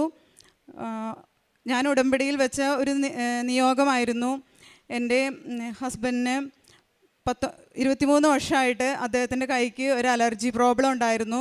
വലത് കൈയുടെ ഫിംഗേഴ്സ് എല്ലാം ഡ്രൈ ആയിട്ട് ചൊറിഞ്ഞ് തടിച്ച് പൊട്ടുമായിരുന്നു. ഞങ്ങൾ ഒത്തിരി ഓയിൻമെൻറ്റ്സ് ഒത്തിരി ഉപയോഗിച്ചു. തൽക്കാലത്തേക്കുള്ള ആശ്വാസം മാത്രമേ ഉണ്ടായിരുന്നുള്ളൂ. അതിനുശേഷം ഉടമ്പടി എടുത്തതിന് ശേഷം ഞാൻ ഉടമ്പടി തൈലം കയ്യിൽ പുരട്ടി പ്രാർത്ഥിക്കുമായിരുന്നു. ഉടമ്പടി ഉപ്പ് അദ്ദേഹത്തിന് കഴിക്കാൻ കൊടുക്കും. ഞങ്ങൾ ജെറമിയ പ്രവാചകൻ്റെ പുസ്തകം 17-ാം അധ്യായം 14-ാം വാക്യം, കർത്താവെ എന്നെ സുഖപ്പെടുത്തണമേ, അപ്പോൾ ഞാൻ സൗഖ്യമുള്ളവനാകും. കർത്താവെ എന്നെ രക്ഷിക്കണമേ, അപ്പോൾ ഞാൻ രക്ഷ പ്രാപിക്കും. അങ്ങിൽ മാത്രമാണ് എൻ്റെ പ്രത്യാശ. ഈ വചനം ചൊല്ലി പ്രാർത്ഥിക്കുമായിരുന്നു. അങ്ങനെ അദ്ദേഹത്തിന് ഇപ്പോൾ കൈക്ക് രോഗസൗഖ്യം ലഭിച്ചു. ചെറിയ അലർജിയുടെ പ്രോബ്ലംസ് ആണ് ഉണ്ടായിരുന്നത് ഇപ്പോൾ ഉള്ളത്.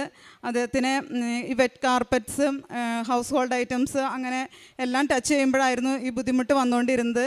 ഇപ്പോൾ ഒത്തിരി സൗഖ്യം ലഭിച്ചു. അമ്മ മാതാവിനും തിരുക്കുമാരനും നന്ദി പറയുന്നു. എൻ്റെ അടുത്ത സാക്ഷ്യം, എനിക്ക് 2 മാസമായിട്ട് പീരീഡ്സ് ആകുന്നില്ലായിരുന്നു. അങ്ങനെ ഞങ്ങൾ ഗൈനക്കോളജിസ്റ്റിനെ കണ്ടു.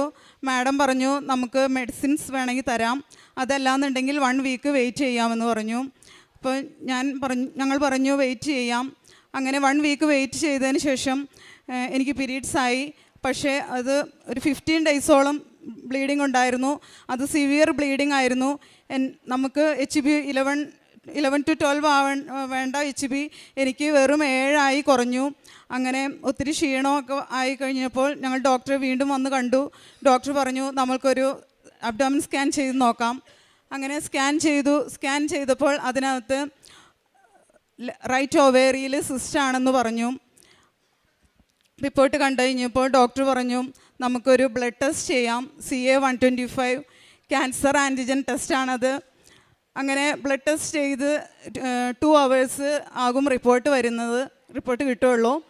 അപ്പം ഡോക്ടർ പറഞ്ഞു നിങ്ങൾ വീടിനടുത്താണെങ്കിൽ നിങ്ങൾക്ക് പോയിട്ട് നാളെ വന്നാൽ മതി, അതല്ലാന്നുണ്ടെങ്കിൽ നിങ്ങൾ റിപ്പോർട്ട് കാണിച്ചിട്ട് പൊക്കോളാൻ പറഞ്ഞു.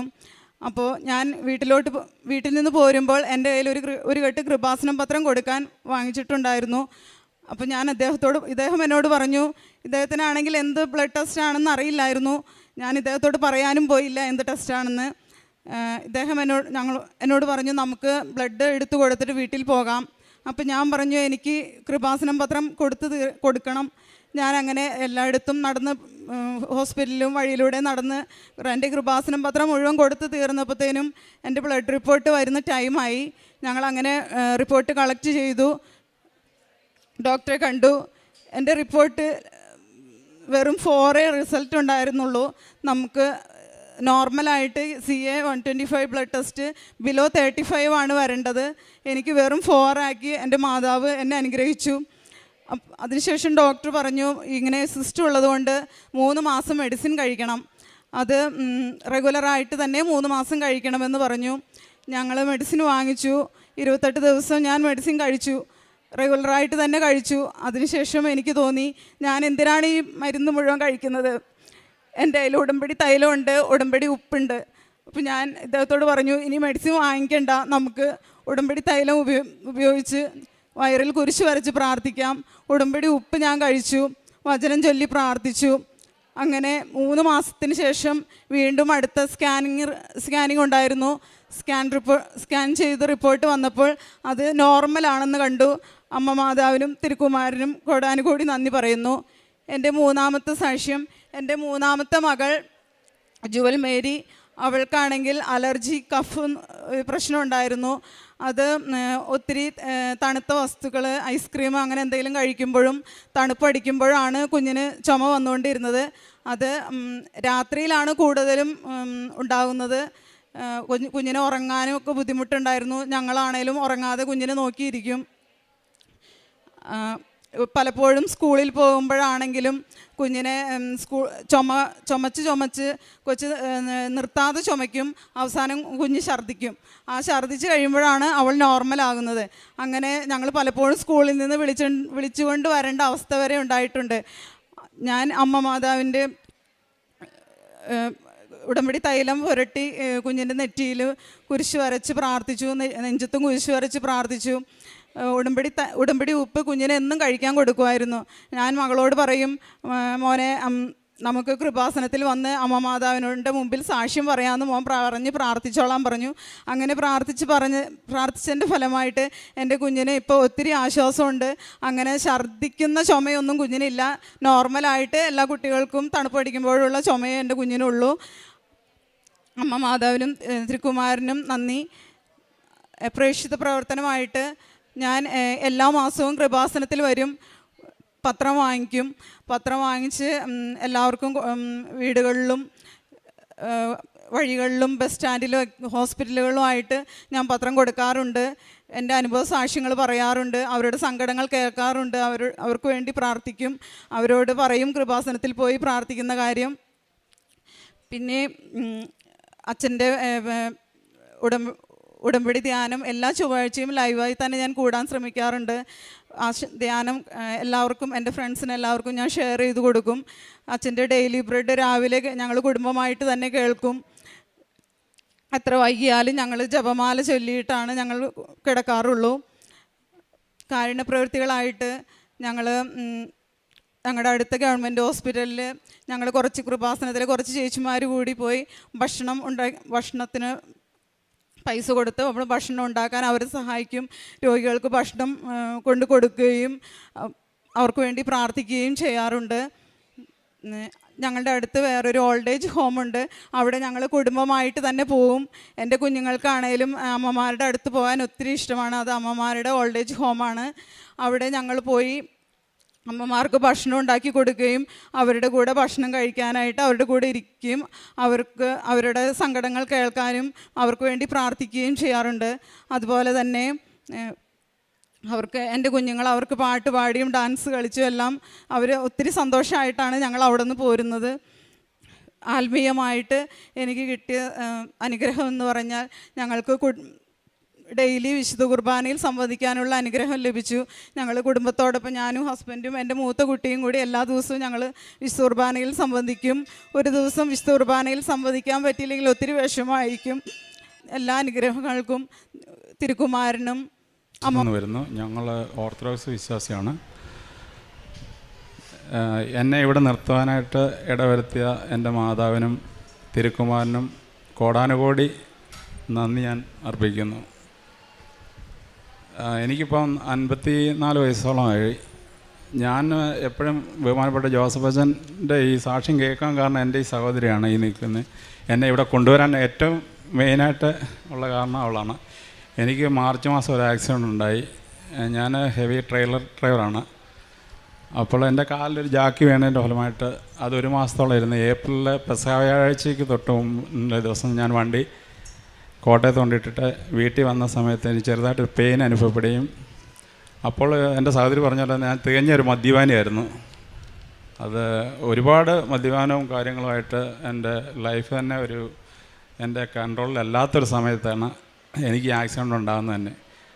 അപ്പോൾ പെസഹാഴ്ച വീട്ടിൽ വന്ന ശേഷം എൻ്റെ കാലിന് വേദന അനുഭവപ്പെടുകയും, ഇവരുമായിട്ടൊന്ന് ഞാൻ വർഷങ്ങളോളം ഒരു 4 സഹോദരിമാരാണ് എനിക്കുള്ളത്. ഇതെൻ്റെ നേരെ മൂത്തയാളാണ്. എൻ്റെ ഇളയ ഒരു സഹോദരിയുണ്ട്. ബാക്കി മൂത്ത 3 പേരാണ്. ഒന്ന് ഇവളും അവളുടെ മൂത്ത 2 പേരുണ്ട്. അങ്ങനെ 4 പെങ്ങന്മാരാണ് എനിക്കുള്ളത്. ഇവരുമായിട്ടൊന്നും ഞാൻ അങ്ങനെ ഒരു ഇടപെടിയിലെ കാര്യങ്ങളൊന്നുമില്ല. വർഷങ്ങളായിട്ട് ഞാൻ എൻ്റേതായിട്ടുള്ള ഒരു അങ്ങനെ പോവുകയാണ്. ഞാൻ വെളിയിലായിരുന്നു 18 വർഷം. കുവൈറ്റ്, ദുബായ് എല്ലാം കറങ്ങി. ഇവിടെ മാരാരിക്കുളത്ത് ഞാനൊരു റിസോർട്ടിൻ്റെ മാനേജറായിട്ട് വർക്ക് ചെയ്തിട്ടുണ്ട്. പക്ഷേ ആ സമയത്ത് അത് 2020 കൊറോണയ്ക്ക് ശേഷമാണ്. പക്ഷേ ഞാനിവിടെ ഇതിലെ പല പ്രാവശ്യം കടന്നു പോകുന്ന സമയത്ത് 3.5-4 കിലോമീറ്ററേ ഉള്ളൂ. പക്ഷേ അന്നേരം ഒന്നും ഞാൻ ഈ കൃപാസനം കാണുമ്പോൾ ഇവിടെ കയറണമെന്നോ വരണമെന്നോ ഒന്നും ഇല്ലായിരുന്നു. 4 കിലോമീറ്റർ 5 കിലോമീറ്റർ ഉള്ളൂ. അവിടെ വന്ന് താമസിക്കുന്ന ഗസ്റ്റുകൾ വരെ ഞാൻ ഇവിടെ കൃപാസനത്തിൽ വരുമെന്ന് പറയുമ്പോൾ ഞാൻ അവരോട് ചോദിക്കും ഇതെന്താണ് സംഭവം കാര്യങ്ങൾ. അവർ പറയും ഇവിടെ അമ്മ പ്രത്യക്ഷപ്പെട്ട സ്ഥലമാണ്, ഇവിടെ ഒരുപാട് അനുഗ്രഹങ്ങൾ നമ്മൾക്ക് കിട്ടും. പക്ഷേ അന്നേരം ഒന്നും നമ്മൾ ലൗകിക ജീവിതത്തിലാണ് ഞാൻ നടന്നുകൊണ്ടിരുന്നത്. അതിനുശേഷം ഈ മാർച്ച് മാസത്തെ ഈ ആക്സിഡൻ്റ് ഏപ്രിലാണ് എനിക്ക് കാല് സർജറി ചെയ്യണമെന്ന് പറഞ്ഞ് ഹോസ്പിറ്റലിൽ ചെന്നപ്പോൾ ഫുള്ളി ഇൻഫെക്റ്റഡായി. എനിക്ക് ക്രിയാറ്റിൻ കൂടി എൻ്റെ കിഡ്നിയെ ബാധിച്ചു. അതുപോലെ തന്നെ എനിക്കത് ഷുഗർ ഹൈ ആയി എന്ന് പറയുമ്പോഴത്തേന് ഏകദേശം കാല് ഇത് മുറിച്ച് മാറ്റേണ്ട ഒരു സ്റ്റേജിലേക്ക് എത്തി. എന്നിട്ട് ഞാൻ ഹോസ്പിറ്റലിൽ ചെന്ന് ഡോക്ടറിനോട് പറഞ്ഞ് അല്ല ഇത് കട്ട് ചെയ്ത് കളയണം, അപ്പം നിങ്ങൾക്കിത് ഇൻഫെക്റ്റഡായി ഓൾറെഡി മുകളിലോട്ട് കയറിയിട്ടുണ്ടെന്ന് പറഞ്ഞു. അപ്പോൾ ഞാൻ പറഞ്ഞു ഡോക്ടർ അത് നമുക്കതൊന്ന് നോക്കാം, എനിക്ക് എന്തായാലും ചെയ്യാൻ പറ്റുവാണെങ്കിൽ ഡോക്ടർ ചെയ്യാൻ പറഞ്ഞു. പുള്ളി പറഞ്ഞു ഞാൻ മാക്സിമം ചെയ്യാമെന്ന് പറഞ്ഞു. ആ സമയത്ത് എന്നെ 2.5 മണിക്കൂറോളം കാഞ്ഞിരപ്പള്ളി ഹോസ്പിറ്റലിൽ ഗവൺമെൻറ് ഹോസ്പിറ്റലിൽ സർജറി ചെയ്തു. അതിനുശേഷം മെഡിക്കൽ കോളേജിലേക്ക് എന്നെ റെഫർ ചെയ്തു. അപ്പോൾ എൻ്റെ അമ്മ മാത്രമേ ഉള്ളൂ കൂടെ. എൻ്റെ വൈഫ് 2010 പുള്ളിക്കാരി ഒരു ആക്സിഡൻറ്റ് മരണപ്പെട്ടു പോയതാണ്. എനിക്കൊരു മോളുണ്ട്, അവളിപ്പം +2 കഴിഞ്ഞു. അത് കഴിഞ്ഞിട്ട് ഡോക്ടർ എന്നെ റെഫർ ചെയ്ത കൂട്ടത്തിൽ അമ്മയ്ക്ക് ഏകദേശം 86 വയസ്സോളം ഉണ്ട്. പുള്ളിക്കാരി ഏജ്ഡാണ്. ഞാൻ ഈ സഹോദരിമാരുമായിട്ടൊന്നും അങ്ങനെ ഒരു കണക്ഷൻ ഇല്ല. ഞാൻ അവരുടെ മക്കളും അവരൊന്നും ആയിട്ട് ഒന്നാമതെ ഞാനൊരു ആൽക്കഹോളിക്കാണ്. ഞാൻ ആരെയും വകവെക്കത്തില്ല. എൻ്റെ പപ്പ ഒരു പോലീസ് ഓഫീസറായിരുന്നു. പക്ഷേ പുള്ളിയുടെ പേരിന് നേരെ ഓപ്പോസിറ്റായിട്ടാണ് ഞാൻ ജീവിച്ചുകൊണ്ടിരുന്നത്. അത് കാരണം എല്ലാവർക്കും എന്നെ ഭയങ്കര ഒരു ഭയത്തോടു കൂടി അവർ നോക്കുന്നത് തന്നെ. അപ്പോൾ ഞാൻ എല്ലാവരോടും എനിക്ക് പെട്ടെന്ന് ഓവർ ടെമ്പേർഡാണ്, എനിക്ക് BP ഹൈ ആണ്. അപ്പോൾ നമ്മൾ ആ ഒരു ജീവിതത്തിലാണ് അച്ഛൻ പറയുന്നത്. അതൊക്കെ എനിക്ക് എൻ്റെ ജീവിതത്തിൽ ഒരുപാട് കാര്യങ്ങൾ ഞാൻ ഈ ഒരു 9 മാസം കൊണ്ടാണ് ഇതിലോട്ട് മാറിയത്. അതിന് മെയിൻ കാരണക്കാരിയായിട്ട് നിൽക്കുന്ന എൻ്റെ സഹോദരിയാണ്. അപ്പോൾ ഞാൻ ഹോസ്പിറ്റലിൽ കിടന്ന സമയത്ത് അതിഭയങ്കരമായ വേദന, കാലിൻ്റെ അവസ്ഥ അന്നത്തെ ഇത് ഓൾറെഡി ഇത് മൊത്തം കട്ട് ചെയ്ത് കളഞ്ഞായിരുന്നു. ആ ഉള്ളിലെ ദശയും മൊത്തം എടുത്ത് കളഞ്ഞായിരുന്നു. പക്ഷേ എനിക്ക് കാല് കുത്താനായിട്ട് സാധിക്കാതെ ഇതൊരു 4 മാസത്തിന് ശേഷമുള്ള അവസ്ഥയാണ് എൻ്റെ ഈ കാലിൻ്റെ അവസ്ഥ. അന്നേരം ആ സമയത്താണ് എൻ്റെ സഹോദരി അവിടെ വരുന്നത്. അവളെന്നോട് പറഞ്ഞു ഒരു കാര്യം ഇത് ഒരിക്കലും ഒരു മുറിവ് അങ്ങോട്ട് ഇതാകുന്നില്ല. എനിക്ക് ഷുഗർ കയറിയിട്ട് എനിക്ക് ക്രിയാറ്റിൻ കുറയുന്നില്ല. അപ്പോൾ അതിഭയങ്കര വേദന. അവരൊരു പാരസെറ്റമോൾ അല്ല വേറെ പെയിൻ കില്ലേഴ്സ് ഒന്നും തരുന്നില്ല. അപ്പോൾ എൻ്റെ സഹോദരി വന്നിട്ട് പറഞ്ഞ് ഒരു കാര്യം ഉപ്പുണ്ട്, കൃപാസനത്തിലെ വിശുദ്ധ ഉപ്പും തൈലമുണ്ട്, ഇത് പുരട്ടി അത് നോക്കാം, അത് ഒരുപാട് അത് നീ രക്ഷപ്പെടുമെന്ന് പറഞ്ഞു. ഞാൻ പറഞ്ഞു ഓക്കെ ഞാൻ അത് ട്രൈ ചെയ്യാം. അങ്ങനെ ഞാൻ ആ ഉപ്പും തൈലവും പുരട്ടി എൻ്റെ മുറിവിൽ അത് ഇൻഫെക്ഷൻ ആയിക്കൊണ്ടിരിക്കുക. ഡോക്ടർ പറഞ്ഞു ഇനി ഒരാഴ്ച കൂടെ കഴിഞ്ഞ് കഴിഞ്ഞാൽ അത് കട്ട് ചെയ്ത് കളയണം എന്ന് പറഞ്ഞു. അതുപോലെ അത് മുകളിലോട്ട് കയറുന്നുണ്ട്, മുറിവ് ഉണങ്ങുന്നില്ല, എൻ്റെ ഷുഗർ ലോ ആകുന്നില്ല, ഹൈ ആയിട്ട് നിൽക്കുക. അത് പുരട്ടി അന്ന് എനിക്ക് ഇവിടെ ഒരു പത്രം കൊണ്ടുതന്നു കൃപാസനത്തിലെ. അത് ഞാൻ ജസ്റ്റ് വായിച്ച് കിടന്നപ്പോൾ ഒരുപാട് സാക്ഷ്യങ്ങളുണ്ട് പേപ്പറിൽ. അന്നേരം ഞാൻ ഓർത്ത് ഈ 5 വർഷം മുമ്പാണല്ലോ ഞാൻ ഈ കൃപാസനത്തിന് വാതിക്കൽ വരെ വന്നിട്ട് ഞാൻ ഇവിടെ കയറാതെ പോയതാണല്ലോ. അപ്പോൾ അമ്മ ഇതുകൊണ്ടായിരിക്കും എന്നെ ഇവിടെ തന്നെ ഇവള് മുഖാന്തരം എന്നെ പിടിച്ചിരിക്കുന്നത് എനിക്ക് മനസ്സിലായി. അപ്പോൾ ഞാൻ അന്ന് രാത്രി നല്ലതായിട്ട് ഉറങ്ങി. എനിക്ക് വേദനയില്ലാതെ ഞാൻ കിടന്ന് ഉറങ്ങുവാണ്. അപ്പോൾ ഞാൻ അതിന് മുമ്പ് പറയാൻ വന്നത് ഞാനൊരു ആൽക്കഹോളിക്കാണെന്ന് ഞാൻ പറഞ്ഞു. ഞാൻ ഓൾറെഡി കോട്ടയത്ത് വന്നിട്ട് പെസഹ വ്യാഴാഴ്ചയാണെന്ന് നടക്കും. ഒരു ക്രിസ്ത്യനായിട്ട് ജനിച്ച ഒരു ആളായിട്ട് വന്നിട്ട് പോലും ഞാൻ മദ്യം മേടിച്ചോണ്ടാണ് വീട്ടിലോട്ട് വരുന്നത്. എന്ന് പറഞ്ഞാൽ 3 ദിവസം കഴിഞ്ഞിട്ട് തിരിച്ച് വീണ്ടും ട്രിപ്പുണ്ട് എനിക്ക് പോണ്ടിച്ചേരിക്ക്. അപ്പോൾ 3 ദിവസമല്ല ദുഃഖവെള്ളിയാഴ്ച ഞാൻ പള്ളിയിൽ പോകില്ല. ഞാൻ പറഞ്ഞില്ല, എൻ്റെ കല്യാണത്തിന് അന്ന് ഞാൻ കുമ്പസാരിച്ചൊരു വ്യക്തിയാണ് 18 വർഷം മുമ്പ്.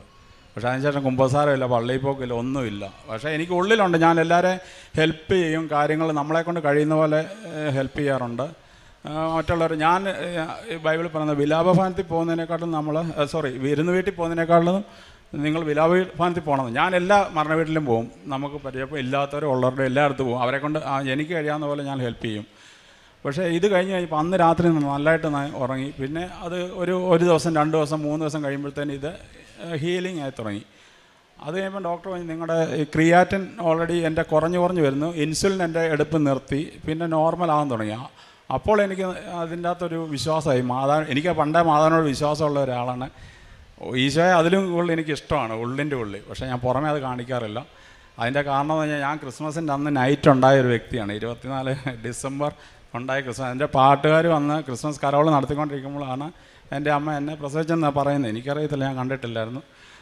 പക്ഷേ അതിൻ്റെ ഒരു ഇതുണ്ട്. എപ്പോഴും ഞാൻ ദൈവത്തോട് അതുപോലെ എനിക്ക് സ്നേഹം, ഉണ്ണീശോയോടും മാതാവിനോടും എനിക്ക് അതുപോലെ സ്നേഹമാണ്. അത് കഴിഞ്ഞിട്ട് നമ്മുടെ ബഹുമാനപ്പെട്ട അച്ഛൻ്റെ ഈ യൂട്യൂബിലെ സാക്ഷ്യങ്ങൾ ഞാൻ കേൾക്കാൻ തുടങ്ങി.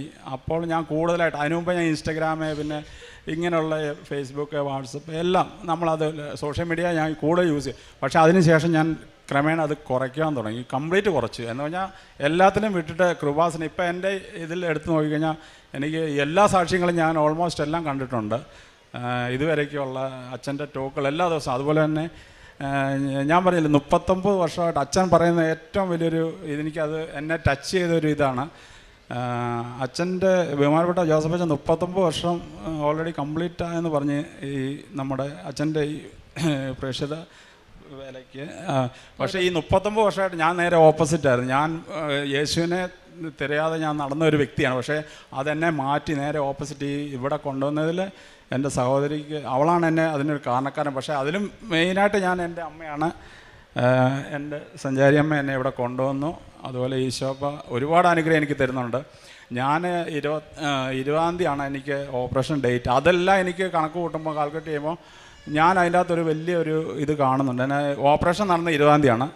അന്ന് ഞാൻ ഇത് കഴിഞ്ഞപ്പോഴത്തേന് ഞാൻ പറഞ്ഞു, എന്ന് എൻ്റെ കാല് കൊത്തി ഫസ്റ്റ് ഞാൻ 6 മാസത്തോളം ഞാൻ ബെഡ് റെസ്റ്റ് ആയിരുന്നു. എൻ്റെ കാല് പൊക്കി വെച്ച് നീര് കുറയുന്നില്ല, പക്ഷേ ഹീലിംഗ് ആവുന്നുണ്ട്.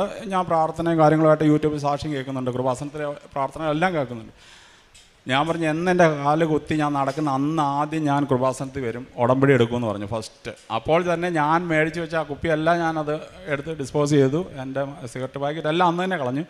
ഇപ്പോൾ 9 മാസമായിട്ട് ഞാൻ അതുപോലെ ഒരു വിശ്വാസത്തിലാണ്. ഇവർക്കെല്ലാം, എൻ്റെ സഹോദരിമാരെല്ലാം, അവരുടെ മക്കളും എല്ലാം എന്നെ കാണാനും അതുപോലെ ഇപ്പോഴും അവർ അങ്കിളെന്ന് വിളിച്ച് എൻ്റെ അടുത്ത് വരുന്നുണ്ട്. എല്ലാവരും വളരെ എന്നോട് അത്രയ്ക്കും, നമ്മുടെ നാട്ടുകാർക്ക് പോലും എന്നോട് ഇതാണ്, ഞാൻ എങ്ങനെ ഇങ്ങനെ ആയിപ്പോകുന്ന പോലും അവർക്കറിയത്തില്ല. ഞാൻ അതുപോലെ ഒരു വ്യക്തിയായിരുന്നു. ഞാൻ മാറ്റം വന്നെന്ന് ഒരുപാട് എന്നെ മാറ്റി. പിന്നെ എനിക്കുണ്ടായ വേറെ ഇതെന്ന് പറഞ്ഞാൽ, ഇപ്പം അത് കഴിഞ്ഞിട്ട് ഞാൻ വന്നിരിക്കുന്നത് 20-ാം തീയതിയാണ് ഇവിടെ വന്ന്, 10-ാം മാസം 20-ാം തീയതി, ഒക്ടോബർ, നവംബർ, ഡിസംബർ, ഒക്ടോബറിലാണ് 20-ാം തീയതി ഇവിടെ വന്ന് ഉടമ്പടി എടുക്കാൻ. എൻ്റെ ഓപ്പറേഷൻ നടന്നതും 20-ാം തീയതി, ഇവിടെ വന്ന് ഉടമ്പടി എടുത്തത് 20-ാം തീയതി.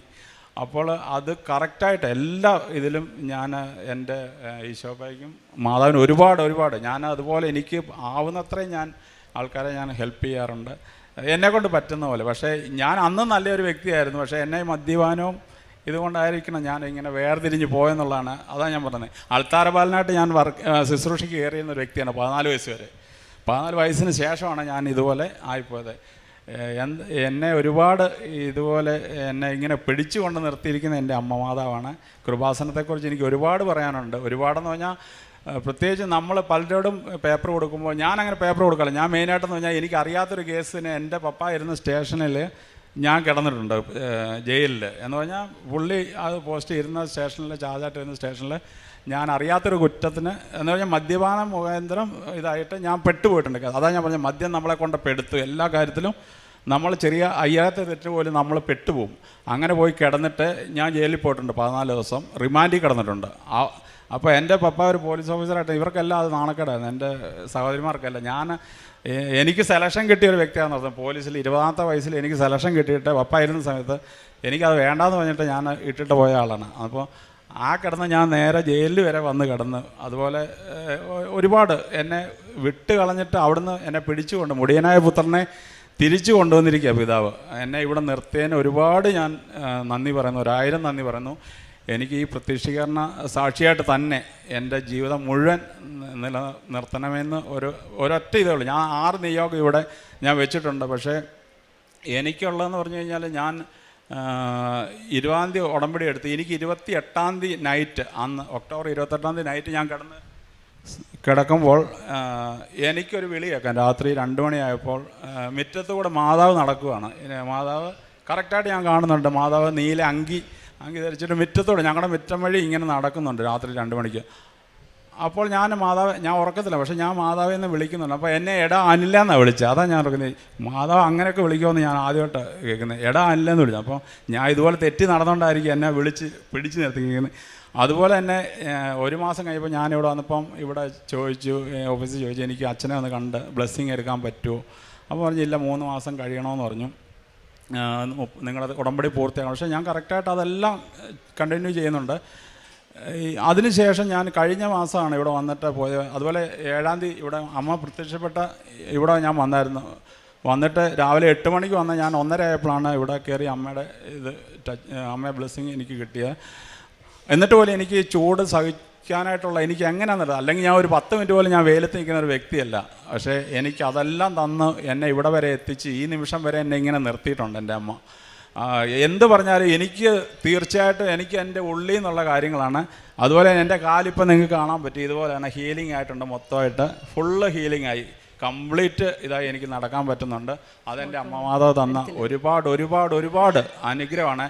ഇനിയും ഞാൻ അതുപോലെ തന്നെ എൻ്റെ അമ്മ മാതാവിനും തിരുക്കുമാരനും ഒരുപാട് എന്നെക്കൊണ്ട് ആവുന്ന പോലെ ഞാൻ പ്രേക്ഷിത പ്രവർത്തനം ചെയ്യുന്നുണ്ട്. മറ്റുള്ളവരോട് ഞാൻ പറഞ്ഞു കൊടുക്കാറുണ്ട്, എൻ്റെ കാല് കാണിക്കാറുണ്ട്.